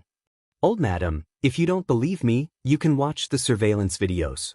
Mrs. Qin comes back at the same time every day and goes out with Mr. Qin. I've lived for a long time, so I can tell. Fake love is different from real love. Then, about the party last time? Lady Qin suddenly remembered that Song Yisher had cried and complained that Huamin had bullied her. Since she was here today, why didn't she ask about it? She chatted with Uncle Li for almost 2 hours. When they left South Hill Manor in the car, Lady Qin's expression was serious. She never thought that she would treat Song Yisher so well. Yet, she treated her like a fool. She almost never told the truth. Luckily, there was no big fight this time. Otherwise, she would misunderstand Huamin again. At this thought, Lady Qin picked up her phone and dialed Huamin's number. Huamin had just finished his morning meeting and was walking to his office. When he saw Lady Qin calling, he hesitated for a moment before picking up. Chapter 1092. Hello, Huamin said. Huamin, I'm Qin Chu's mother. The old lady sounded uncomfortable. Yes, how can I help you? I was too impulsive this morning. I just talked to Old Li. We've known each other for years, so I know what kind of person he is. You were right, I trusted Song Yisher too much. I'm glad you understand, Huamin said calmly. Although he didn't really like Qin Chu's mother, she was still Qin Chu's mother. However, since she was Qin Chu's biological mother, Huamian didn't want to give her a hard time. I hope you don't mind, Lady Qin said shyly. Don't worry, I don't mind. Also, I want to thank you for Qin Chu's surgery. You didn't leave him when he was in danger. I believe there's nothing going on between you and young Master Su. There's nothing going on between us. I'm glad you believe me, Huamin replied faintly. Come back for dinner this weekend, you two. Lady Qin invited Huamin for the first time. Okay, we'll come back when we're free. Huamin didn't want to embarrass the old lady and nodded. Then, Huamin walked into his office. Chief Hua, this is the receipt from the HR department. Your application for a nurse in your department wasn't approved. The assistant handed the receipt to Huamin. It wasn't approved? That's impossible. Huamin thought that his assistant's qualifications were more than enough for her to be promoted. Although Xianxia wasn't very beautiful, she was definitely skilled. There weren't many people at Southside who were more hardworking than her. Huamin lowered his head and looked at the reason for the rejection. It said that she hadn't been in the department for long.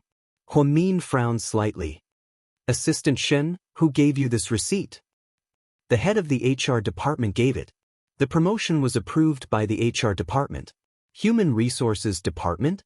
Didn't I write a recommendation letter to the dean? Huamin was slightly stunned. It's useless.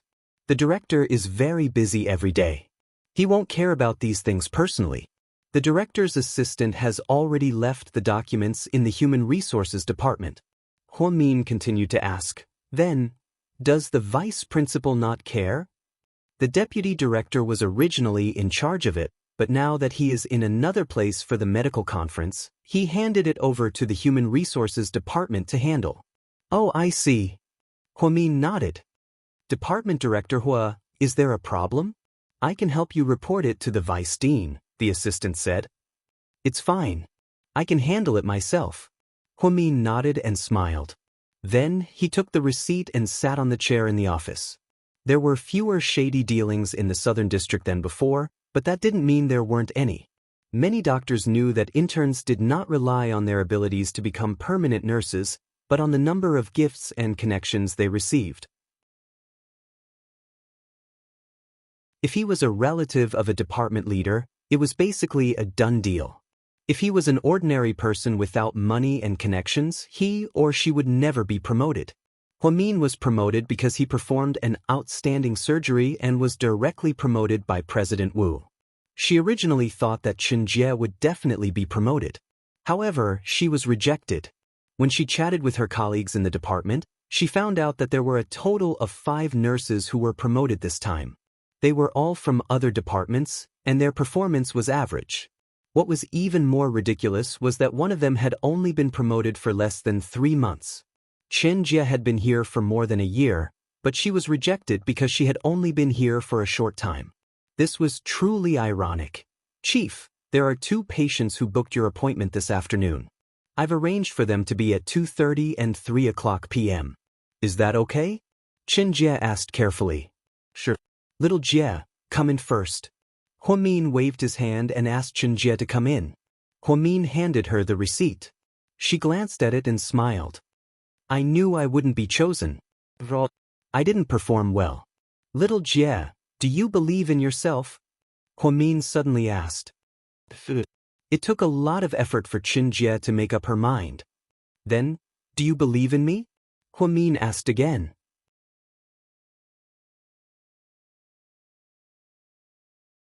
Chapter 1093. Chief, I believe you, but I really don't want to be promoted. Like I said before, I don't want to trouble you. I know what kind of person I am, Xianxia said slowly. I only know that you're excellent. Wait for me. Huamin picked up the receipt and walked out of the office. Chief. Xianxia looked at Huamin worriedly from behind. She knew that Chief Hua was a legend and that she was honored to be her assistant. However, she really didn't want to be promoted. After all, she was born in the countryside and wasn't very talented. Therefore, she didn't dare to ask for things that didn't belong to her. However, she didn't think that Huamin would care so much about this matter. Huamian put on her white lab coat and went straight to the HR department with the receipt in her hand. She rarely interacted with the HR department because her promotions were all decided by President Wu and didn't go through the HR review. Huamin's story was very inspirational and became a legend at Southside. Many young nurses admired her. Is Chief Chow here? Huamin knocked on the door. Is it Master Hua? One of the HR employees looked at Huamin in surprise. Chief Chow is inside, another employee said. Huamin nodded and walked in. The door to the chief's office was open.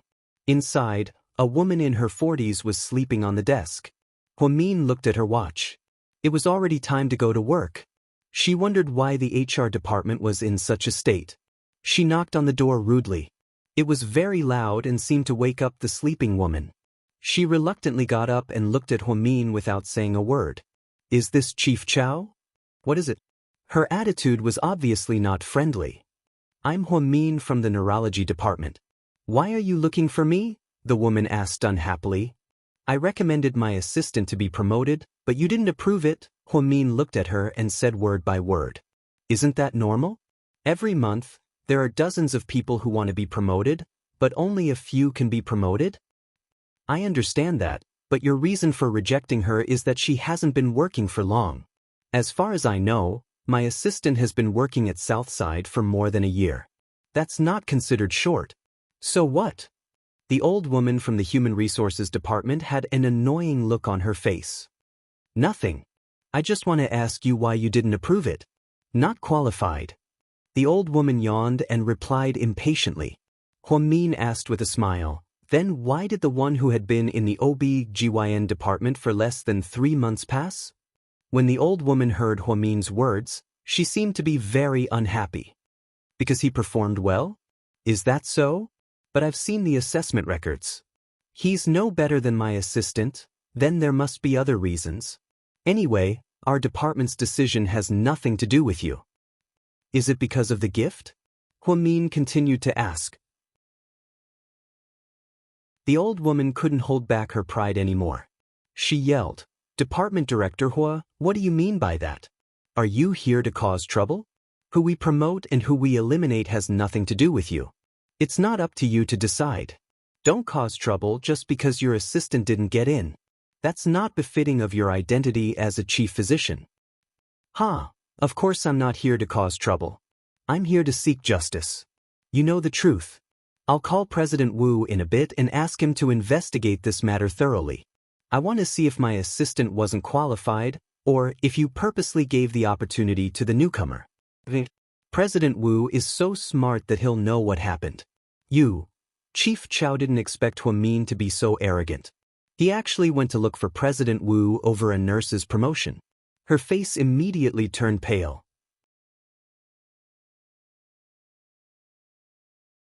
Chapter 1094. Director Chow didn't expect the usually easygoing Hua Mian to be so fierce and fierce. Every word she said hit the nail on the head.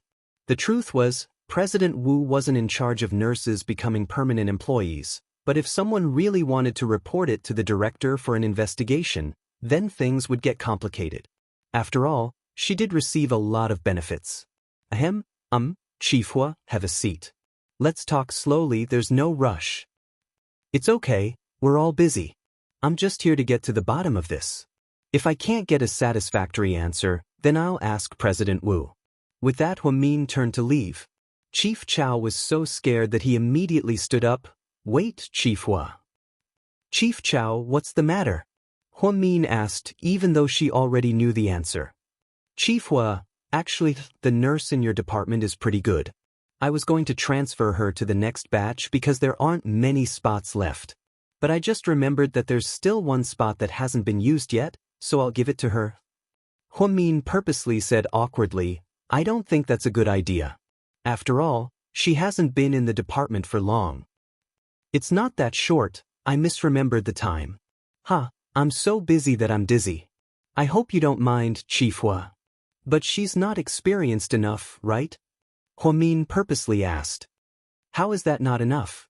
How could Chief Li and Chief Hua have any bad employees?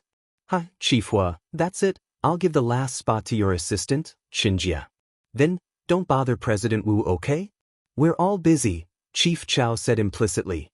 Hua Min immediately understood, she nodded. If that's the case, thank you very much. No, you're welcome, Chief Hua. If you need anything in the future, just let me know. After thanking Hua Min profusely and sending her off, Chief Chow finally let out a sigh of relief. Hua Min was like a living ancestor. What a scary woman. The truth was, Hua Min didn't need to deal with the HR chief at all. She could have just asked President Wu for help. But she wouldn't do that. Where it was possible to make mistakes, she would forgive them. She wouldn't force people into a dead end or push them too far. It was the same for anyone else. She was not Lei Feng, so she would not fight for justice and enforce justice on behalf of the heavens. What she needed to do was to not let her own people suffer. She didn't care if what Chief Chow said about the last spot was true or not, but she knew that Xianxia would definitely get it. He had to fight for what he had to fight for. He couldn't be arrogant, but he couldn't be too arrogant either. This was Hua Min. Regardless of whether others liked her or not, she would always have her own way of doing things and her own set of survival rules. After receiving 2 patients in the afternoon, she was busy for a while and got off work. Before she could call Qin Chu, she saw him coming. Hubby, why are you at the hospital? I'm here to pick you up. Let's go to a banquet, Qin Chu said. Is it a social gathering? You can say that. It's a high-end private cocktail party, but you know the boss.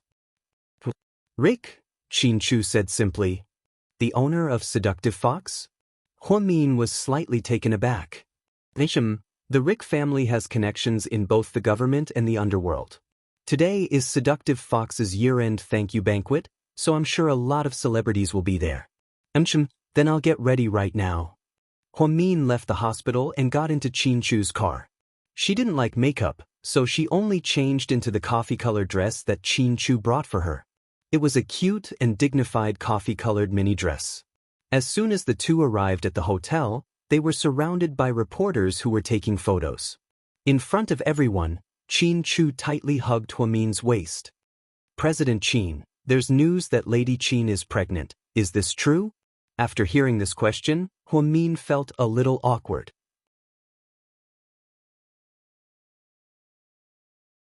Chapter 1095. Qin Chu replied faintly, If there's good news, I'll let everyone know. Thank you. Then he pushed through the crowd and walked in with Hua Min with his arm around her. He didn't want those people to threaten her or make things difficult for her. You're here? Rick was wearing a long black tuxedo, looking extraordinarily handsome. However, because he was too cold, he wasn't warm to anyone. Hua Min thought that he smiled even less than Qin Chu. What a joke. In this city, The only person that Rick had a good relationship with was Qin Chu. Therefore, when he saw Huamian and Qin Chu arrive, he immediately went over to greet them. "We're not late, are we?" Qin Chu asked with a smile. "Of course not." Then, Rick and Qin Chu chatted on the side while Huamin sipped on a glass of juice out of boredom. He wondered if Xiaowei and the others would come to an event like this. Just as he finished speaking, he saw Su Yu and Tang Chuan walk in. Wei Liao also came, but Jiang Xiaowei was nowhere to be seen. They seemed to have seen Huamin as well, so they walked over to greet him. "Hey!" Wei Liao was the first to speak. "Xiaowei didn't come?" Huamin asked. "She's been sleepy lately. I don't know why, but she can fall asleep while eating. She doesn't like to go out." Wei Liao scratched the back of his head, looking confused. Huamin chuckled when he heard this. "What are you laughing at?" Wei Liao was confused. "It's normal for her to be pregnant. You really need to buy a book to learn more." "All right, there's something important that I need to tell you." Huamin suddenly thought of something. "What is it?" Wei Liao looked at her confusedly. "Come here, I'll tell you in private. It's not convenient for others to know." Huamin gestured with her finger and said mysteriously. Wei Liao obediently walked over. Tang Chuan expressed his interest and wanted to eavesdrop, but he had just taken 2 steps when Su Yu grabbed him by the collar and pulled him back. "Lord Su, what are you doing? Even if you're biased towards Huamin, you don't have to be so obvious and use your brother as an example, do you? They're chatting alone. Why are you butting in?" Su Yu rolled his eyes at him. After Wei Liao walked over alone, he heard Huamin say in a low voice, "In the first 3 months of Xiaowei's pregnancy, we can't." Wei Liao suddenly felt awkward. "You'll have a miscarriage. It's really serious. You can do it in the middle stage, but you can't do it too vigorously. You can't do it in the last 3 months either." Wei Liao didn't know whether to laugh or cry when he saw how serious Nian Nian was. "What are you laughing at? Do you remember it?" "It's true. I'm not trying to scare you," Huamin reminded him. "Got it, Dr. Hua." Wei Liao smiled. "Okay, I'll leave first then." After giving his instructions, Huamin turned around and went to look for Qin Chu. Wei Liao didn't know whether to laugh or cry as he returned to Lord Su's side. "Hurry up and tell me, what did Huamin and you conspire?" Tang Chuan gossiped. "Conspire your ass. Dr. Hua is very professional. He taught me some professional knowledge." Wei Liao smiled. Then he meaningfully patted Su Yu's shoulder and slowly said, "Lord Su, I know why you like Huamin this afternoon." But Su Yu was confused. "Because she's just too fucking cute?" After saying that, Wei Liao laughed out loud. When he thought about how Huamin had seriously told him about sex, he was about to flip over. She was clearly a 24-year-old girl, but she pretended to be an old expert. She was so long-winded. It was too funny. Su Yu was speechless. "So, did Huamin call you over to tell you a joke?" Su Yu didn't understand what Huamin said to him that made him laugh like crazy. "No, Huamin told me that she's slightly pregnant. She can't be too intense." "Ha! Oh my God, I'm dying of laughter." Tang Chuan immediately laughed until he was swaying back and forth. Su Yu suddenly sweated. "Isn't that obvious? Who would ravage a pregnant woman?" Su Yu also thought that Huamin was unbelievably cute sometimes. Huamin originally wanted to find Su Yu, but on the way, he unexpectedly ran into Hua Xiqian. "Hey, little sister Mian, I haven't seen you in a few days. I've missed you." Hua Xiqian always had the guts to tease him. He was wearing a gray suit and looked very energetic. His female companion wasn't Mo Shui, but a big-breasted girl that he had never seen before.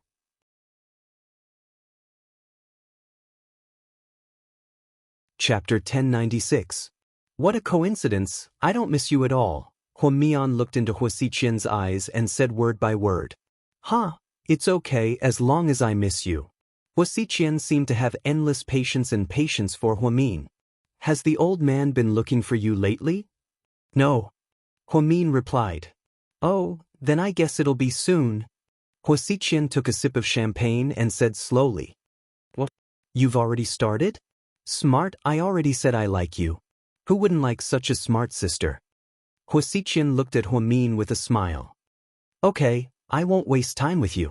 Although Hua Min didn't dislike Hua Xiqian as much as before, he still felt a little guarded and didn't want to talk too much. Hua Xiao, a young lady Qin is your sister. No. Hua Xiqian replied nonchalantly. I heard that she's involved with Su Yu. The big-breasted girl said. You saw it?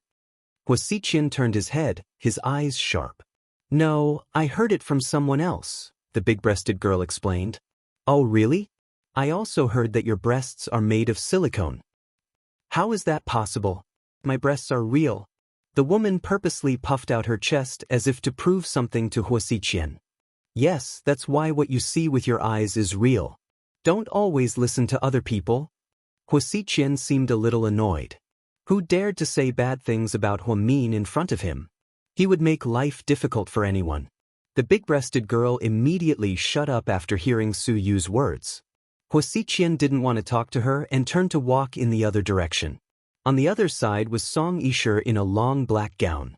She wore a white mink shawl and looked extremely luxurious. She held Mayor Song's wrist, and the father and daughter immediately became the center of attention as soon as they walked in. The media surrounded them, interviewing them and taking photos. Song Yisha always had an elegant smile when she was in front of the camera, but her face would darken as soon as the lights couldn't reach her. After being photographed by the media, Mayor Song chatted with some celebrities. Song Yisha took a glass of red wine and looked around, as if looking for someone. Are you looking for me, Miss Song? Hua Xiqian smiled. What a coincidence, President Hua. Song Yisha was very distant from Hua Xiqian. Maybe it was because of an unpleasant conversation from before. Song Yisha did not have a good impression of Hua Xiqian. She finally saw Qin Chu's figure and was about to go over. Hua Xiqian stopped her. Miss Song, I heard that you started an art school. Congratulations, let's have a drink. Song Yisha was in a hurry to see Qin Chu, so she could only raise her glass. However, when she clinked glasses with Hua Xiqian lost his grip and spilled red wine all over her. The black gown didn't matter. Couldn't he tell? However, the white mink fur was dyed red. Song Yisha was instantly flustered and exasperated. Oh, look at me. I'm so embarrassed. I get nervous when I see a beauty. I'm so sorry, Miss Song, Hua Xiqian apologized with a smile. Song Yisha wanted to flip out, but there were too many people and media. Therefore, she could only grit her teeth and reply, You're welcome. However, looking at her eyes, she really wanted to kill Hua Xiqian. He obviously did it on purpose. Who would believe that his hand was trembling? Song Yisha had no choice but to go to the lounge to change. Hua Xiqian looked at everyone with a smile and drank a little wine. He was in a particularly good mood today. Hua Min sat quietly in a corner. She didn't like to socialize, but she didn't want to ruin the atmosphere. She just wanted to quietly wait for Qin Chu. However, she didn't expect to see a shocking scene. A few socialites surrounded him, including Hua Yanyan. However, she didn't seem to be welcomed. Young Master Shen, let's have a drink together, Hua Yanyan said. Before he could say anything, a socialite scolded her, Why don't you take a look at yourself? You want to chase young Master Shen? Do you have any shame? Don't you know who you are? Everyone in our circle knows that your mother had an affair and gave birth to your brother. Didn't your father test your blood type? Don't tell me he's raising his daughter for his neighbor. After the socialite said this, everyone burst into laughter. Hua Yanyan stood there like an idiot. She held back her tears but didn't dare to say anything.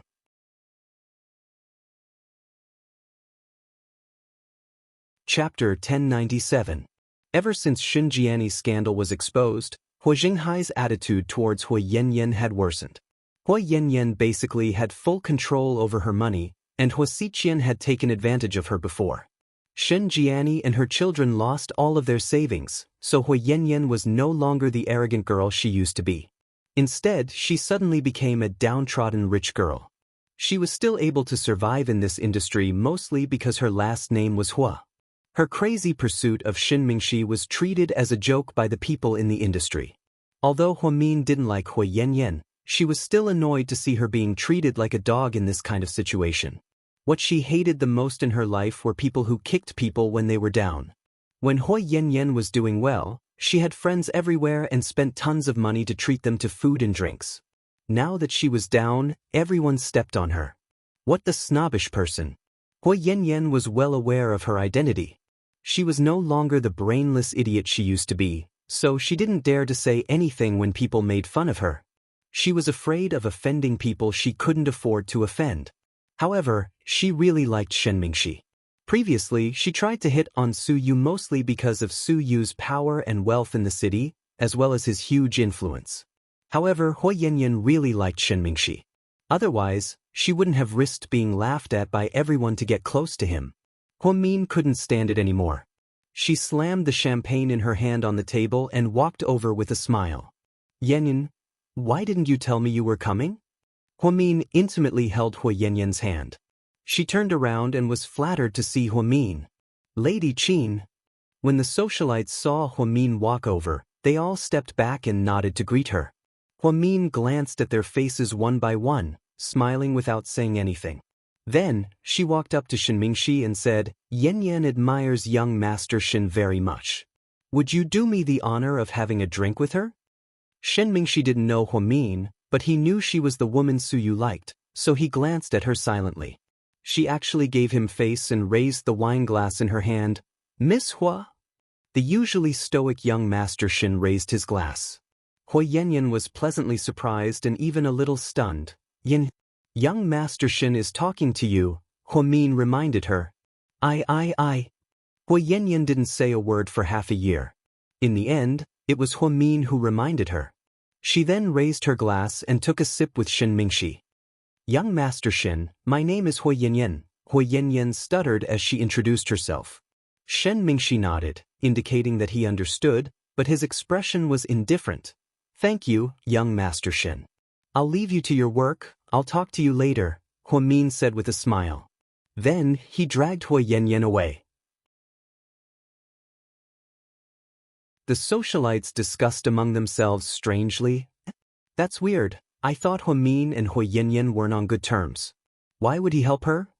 Is it because Hui Yanyan gave all her shares to Hu Min, so they're back together? I don't know, but no matter how bad things are between them, they're still family. You can't write two Hua characters in one stroke, so let's be careful with what we say next time. Hui Yanyan is done for, but Hu Min is really something. That woman isn't someone we can mess with. I heard that even Mayor Song's daughter can't beat her. Shen Mingxi wasn't interested in the fights between socialites. He was more interested in what kind of person Hu Min was. How did someone as arrogant as Su Yu fall head over heels in love with her? Why didn't she give up on him even though she knew he was married? This was a question that was worth pondering over. Hu Min, thank you for what you did, Hui Yanyan said in a low voice as she bit her lip.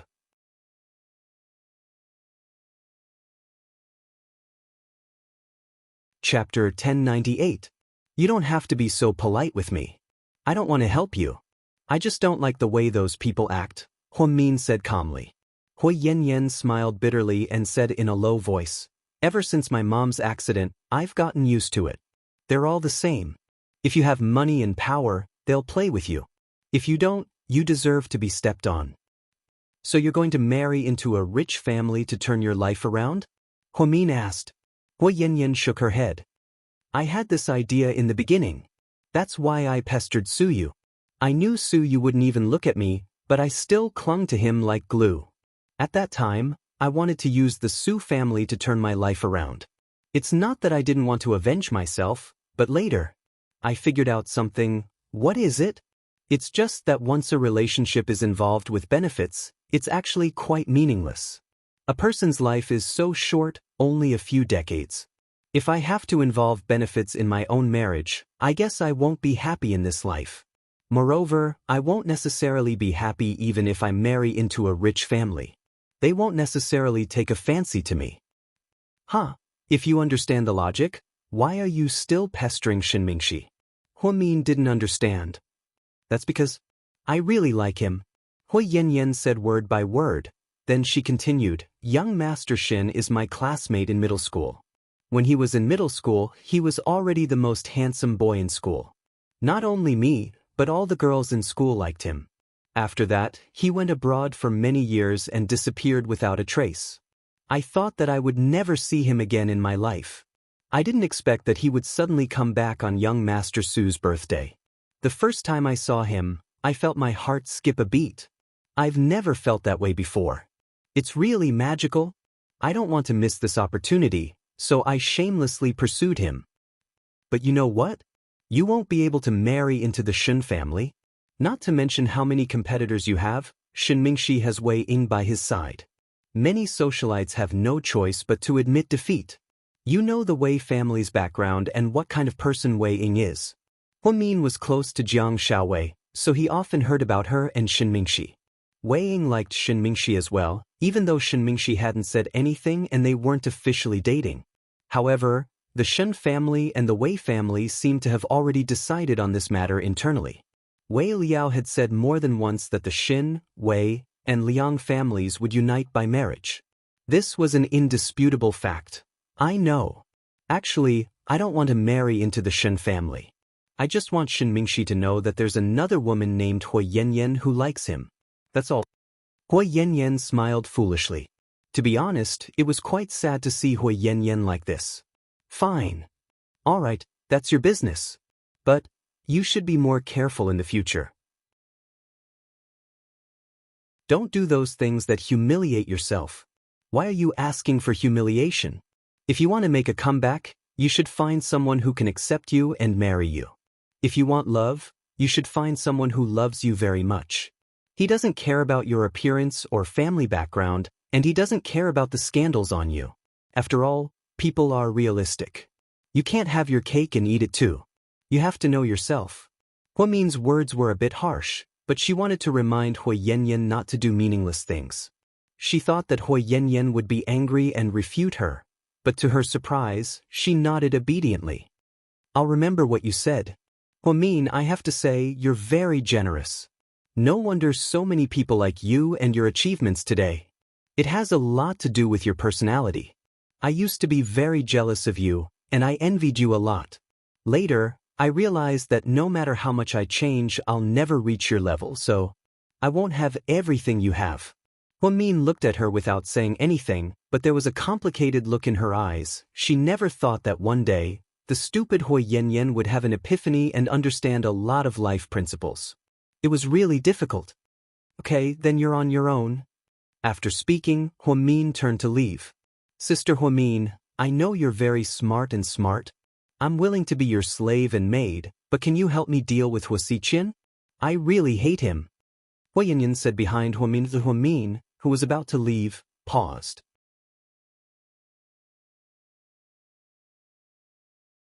Chapter 1099. Wuxia. I can deal with him, but I won't help you because the price is too high. Even if you work for me, you won't be able to make up for the losses. I have to weigh the pros and cons before I do anything. Let's not talk about our past conflicts, but based on our current relationship, even if you give me all of your shares, I still won't help you. After speaking, Hui Min turned around and left. Hui Yanyan stood there, seemingly slightly disappointed. In the past, every time her mother told her that she wasn't as smart as Hui Min, she wouldn't accept it. But now, it seemed like Hui Min was really smart. Whatever she said or did, it was not without rhyme or reason. Therefore, she definitely had the ability to deal with Wuxia. Plus, Hui Min had a huge backer like Qin Chu behind him. Unfortunately, Hui Min wouldn't agree to her request. Hui Min was right. The price of dealing with Wuxia was too high, and she would have to sacrifice too much. He didn't have to do that, not to mention that he did it to help her. Wasn't that a joke? Hui Min walked over and leaned against a corner. Just as she was about to grab some food, Qin Chu walked over. Hui Min hugged Hui Min's shoulder. Honey, are you tired? Qin Chu asked gently. Hui Min shook her head. If you're tired, we'll go back first. It's okay, you can stay a little longer. Rick is a good friend of yours, so it's worth it for you to support him. You're the smartest. I do have a good relationship with Rick, and he's helped me a lot. It's not something that can be calculated with money, so, do you think I'm that immature? Hui Min smiled. Qin Chu reached out and rubbed her face lovingly, not far away, Song Yisher saw this scene and felt like her heart was about to explode. Why? Why did Qin Chu love her so much even though Huamin was not as good-looking as her? He didn't even look at her. Thinking of this, Song Yisher walked over in her high heels. Her mink shawl was stained by Huasiqian with red wine. She had changed into a dark blue evening gown, and her hair was slightly coiled up, looking very elegant. Everyone was smiling from all angles. Coupled with her identity, she had indeed become the center of attention. Unfortunately, no matter how she dressed up, no matter how perfect she was, Qin Chu was not interested. Qin Chu!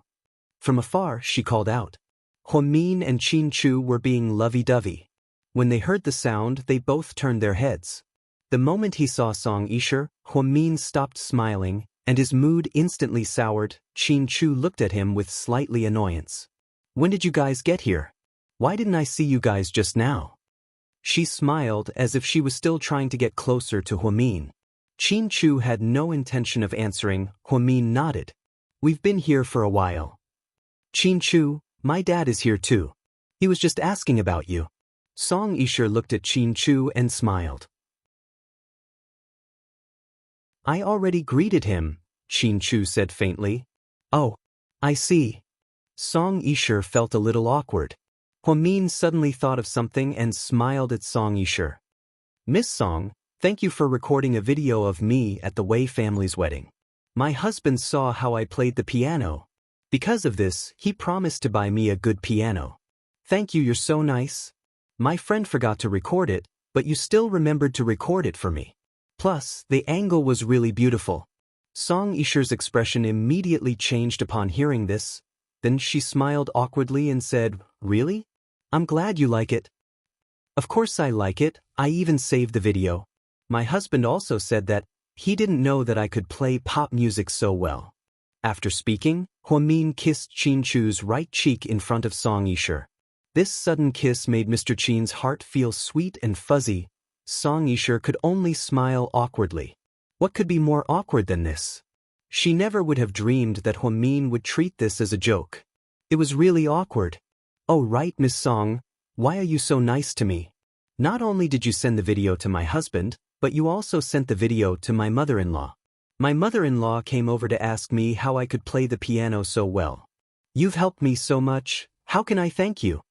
Huamin continued to hold onto Qin Chu's arm and smiled at Song Yisher as if she was telling the truth. This time, Song Yisher really couldn't hold back her pride anymore. Her face turned green and white. It was a beautiful sight to behold.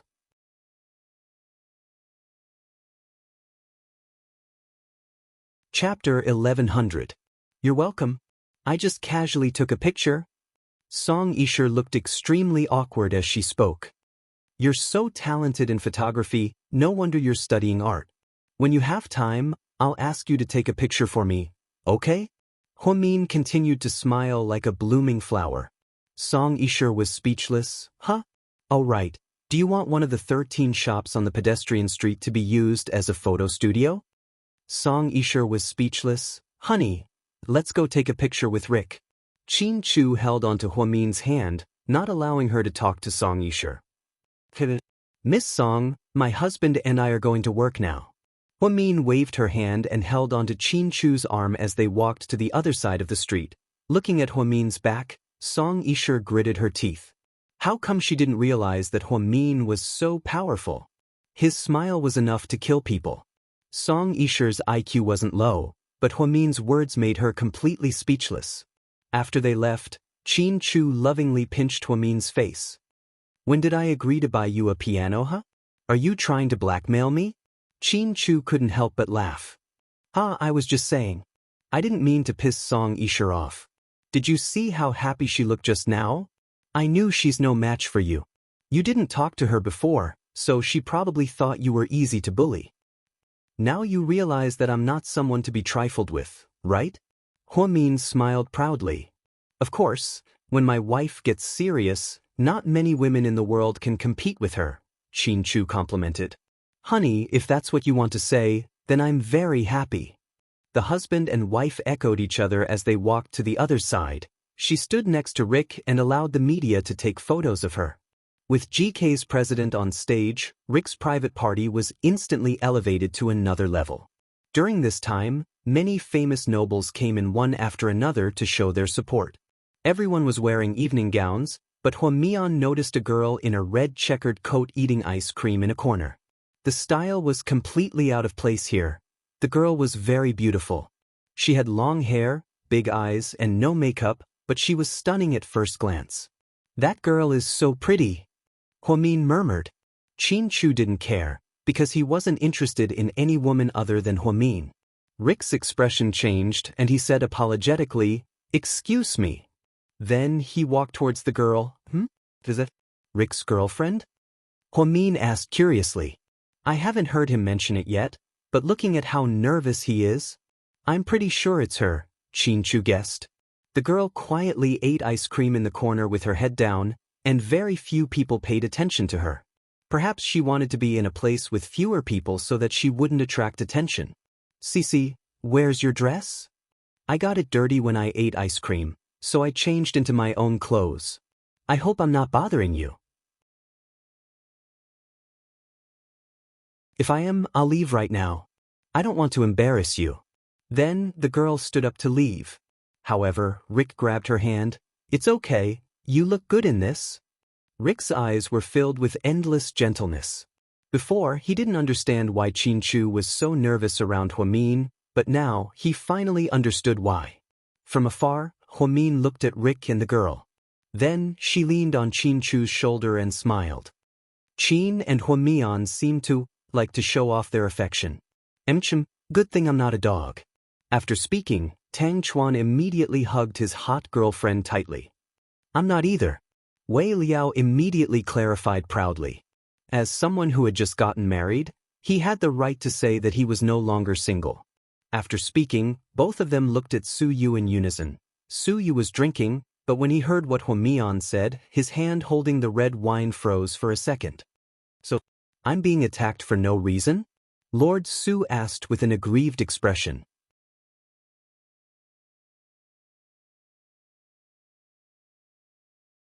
Chapter 1101.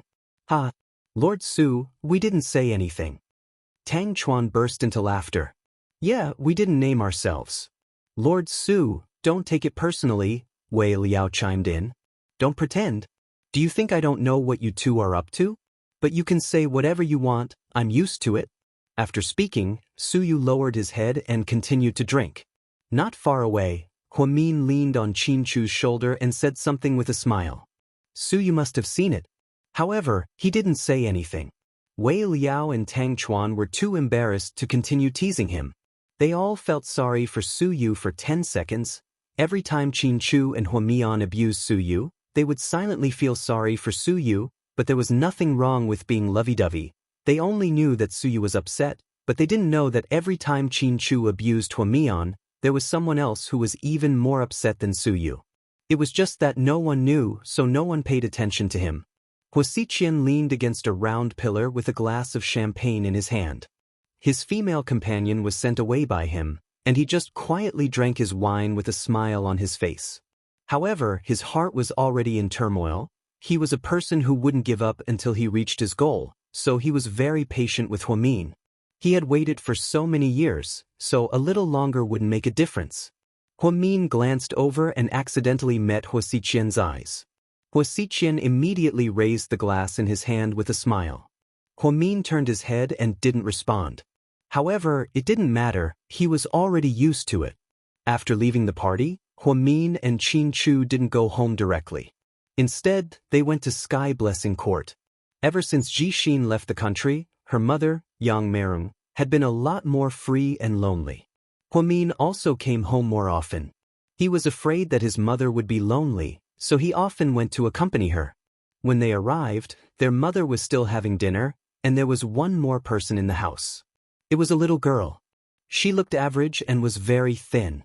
She had a braid and looked a little old-fashioned. She was wearing a white floral shirt. "You're back?"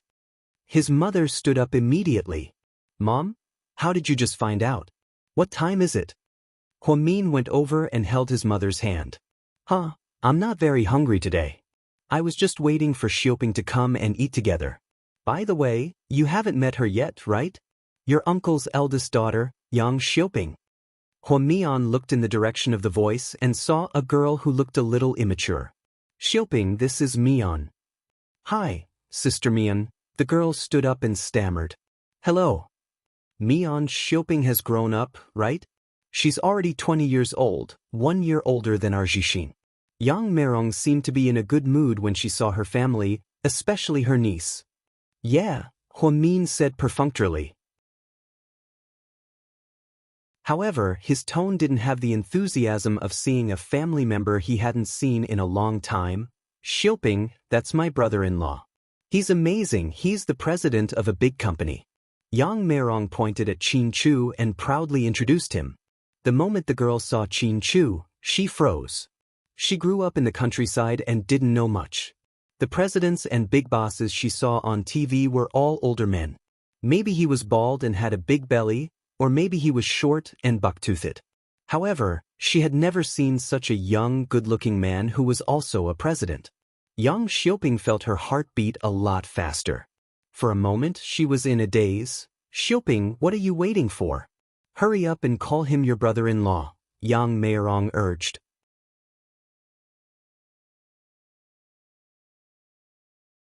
Chapter 1102.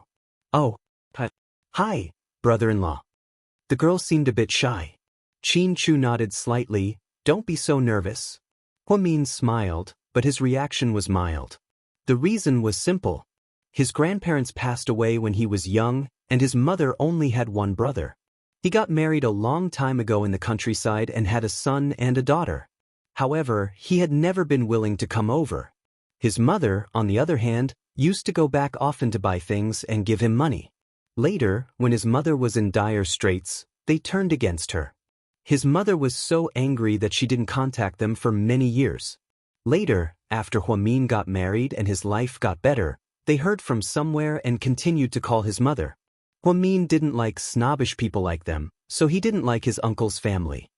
Your uncle and his family still have work to do at home. When they're done, they'll come over. Xiaoping came by herself today, so she'll be staying here for a while. Yang Meirong still cared about her family, so she was very friendly. Okay, as long as you like it. Although Huamin didn't like it, he wouldn't say it out loud. Alright, have you two eaten yet? Let's eat together. Xiaoping brought a lot of wild mushrooms, pickled vegetables, and salted duck eggs. We already ate 'em. We just came to see you, Huamin replied. Did Jixin call you? He hasn't called me in 3 days, Yang Meirong complained. He did, he even sent me a WeChat message this morning. Don't worry. Okay. Yang Meirong nodded. If there's nothing else, we'll go home now, Mom. Okay, go home and rest. You two are too busy, take care of yourself. Auntie, you take care of yourself too, Qin Chu said respectfully. After leaving home, the two of them drove to South Hill Manor. Honey, did you notice that I don't really like that cousin of mine? Huamin suddenly asked. I did. Then do you know why? Maybe you don't like your uncle's family. I feel like you haven't been hanging out with them all these years, Qin Chu analyzed. My mom and Uncle Jing didn't have enough money, so they asked my uncle to lend them money, but he wouldn't lend them a single cent. It was still autumn, and they had just sold their grain, so they had some money. They couldn't even lend them 1,000 yuan. You know, my mom used to give them a lot of money when she was filming, and she gave them a lot of things. Back then, I felt that some people were worse than dogs. If you feed a dog, the dog will wag its tail, but people can kick you to the curb when you've outlived your usefulness. That's why I've hated hearing anything about that family all these years. Then I can understand. Qin Chu nodded. He seemed to understand Huamin's feelings. But I can understand my mom. They're heartless. After all, they're my mom's only family. My grandparents are gone, and my brother is the only one left. Even if he's snobbish, he's still family. As long as my mom is happy, I don't mind. China's good daughter. Qin Chu smiled. I'll strive to be China's good wife in the future. That's a bit difficult. Qin Chu smiled meaningfully.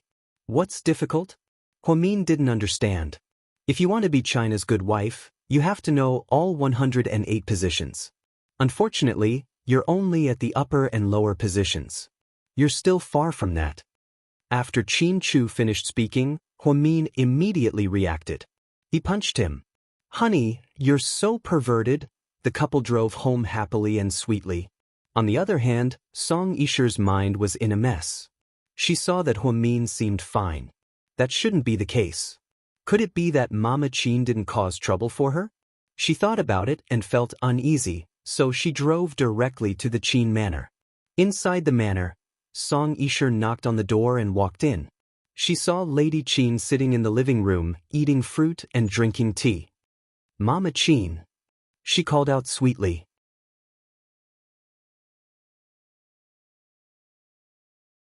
Chapter 1103. Oh, sure, you're here, Lady Qin said faintly without getting up. Song Yisher suddenly felt that Lady Qin's attitude was a lot colder than before. Was she overthinking things? Mama Qin, have you had dinner yet? I bought you shrimp dumplings from Li Ji Kanji shop. Song Yisher handed her a lunchbox as she spoke. Oh, I'm done. It's okay, you can give it to your parents, Lady Qin said faintly. Mangtin, what's wrong? Song Yisher finally realized what was going on. Lady Qin never had this kind of attitude in the past. Nothing. I just ate already. It's going to spoil tomorrow anyway, so it's a waste. Why don't you take it back and give it to your parents? Lady Qin replied with a smile. Why would I? It's a gift for you, so it's okay if you don't eat it. It's a token of my sincerity. Song Yisher smiled as she put down the lunchbox. Then, she sat down next to Lady Qin. Mama Qin, did you ask Huamin about what happened the other day? I didn't. Lady Qin picked up her teacup and replied faintly. Ah. Song Yisher didn't expect her to answer like that. Lady Qin continued, actually, I was too harsh on Huamin. It's not a big deal for her to play the piano in public. Otherwise, why would everyone see it? It's not like they were meeting in private. Maybe she did it on purpose to hide something? Huamin is very smart, Song Yisher encouraged. Lady Qin slowly put down her teacup, glanced at Song Yisher, and said, in the past, I might have thought that way, but now that I think about it, I'm old and confused. Tell me, what's more important than a person's life? If a person dies, what's the point of wealth and status? If Huamin is willing to live and die with Chu, it means that she truly loves him, not just for vanity. So, I don't want to ruin their relationship because of these small things. Right now, I just hope that they can have a child soon. I want to have grandchildren soon. Lady Qin's words and attitude left Song Yisher speechless. Mrs. Qin continued, I used to be biased against Huamian, so I didn't like her all these years. Now that I think about it, it's also because of what happened many years ago that I didn't dare to treat her well because I was afraid that she would still hate me.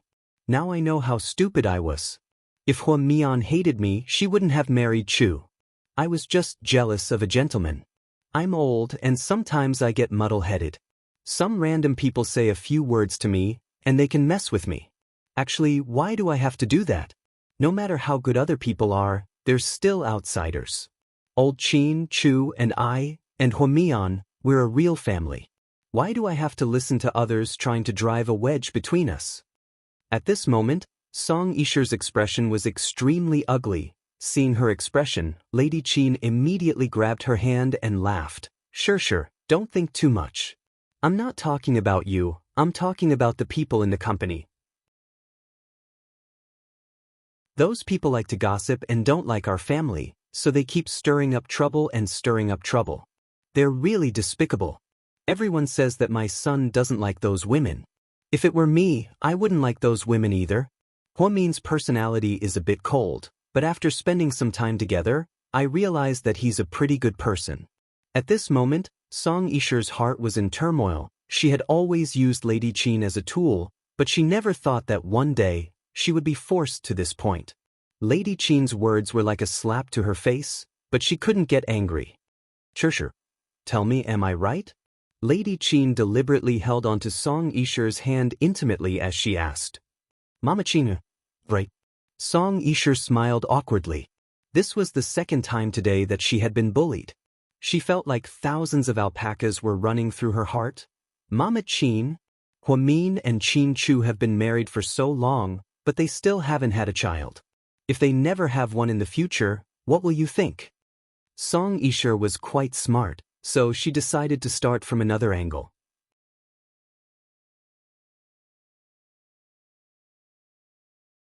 Chapter 1104.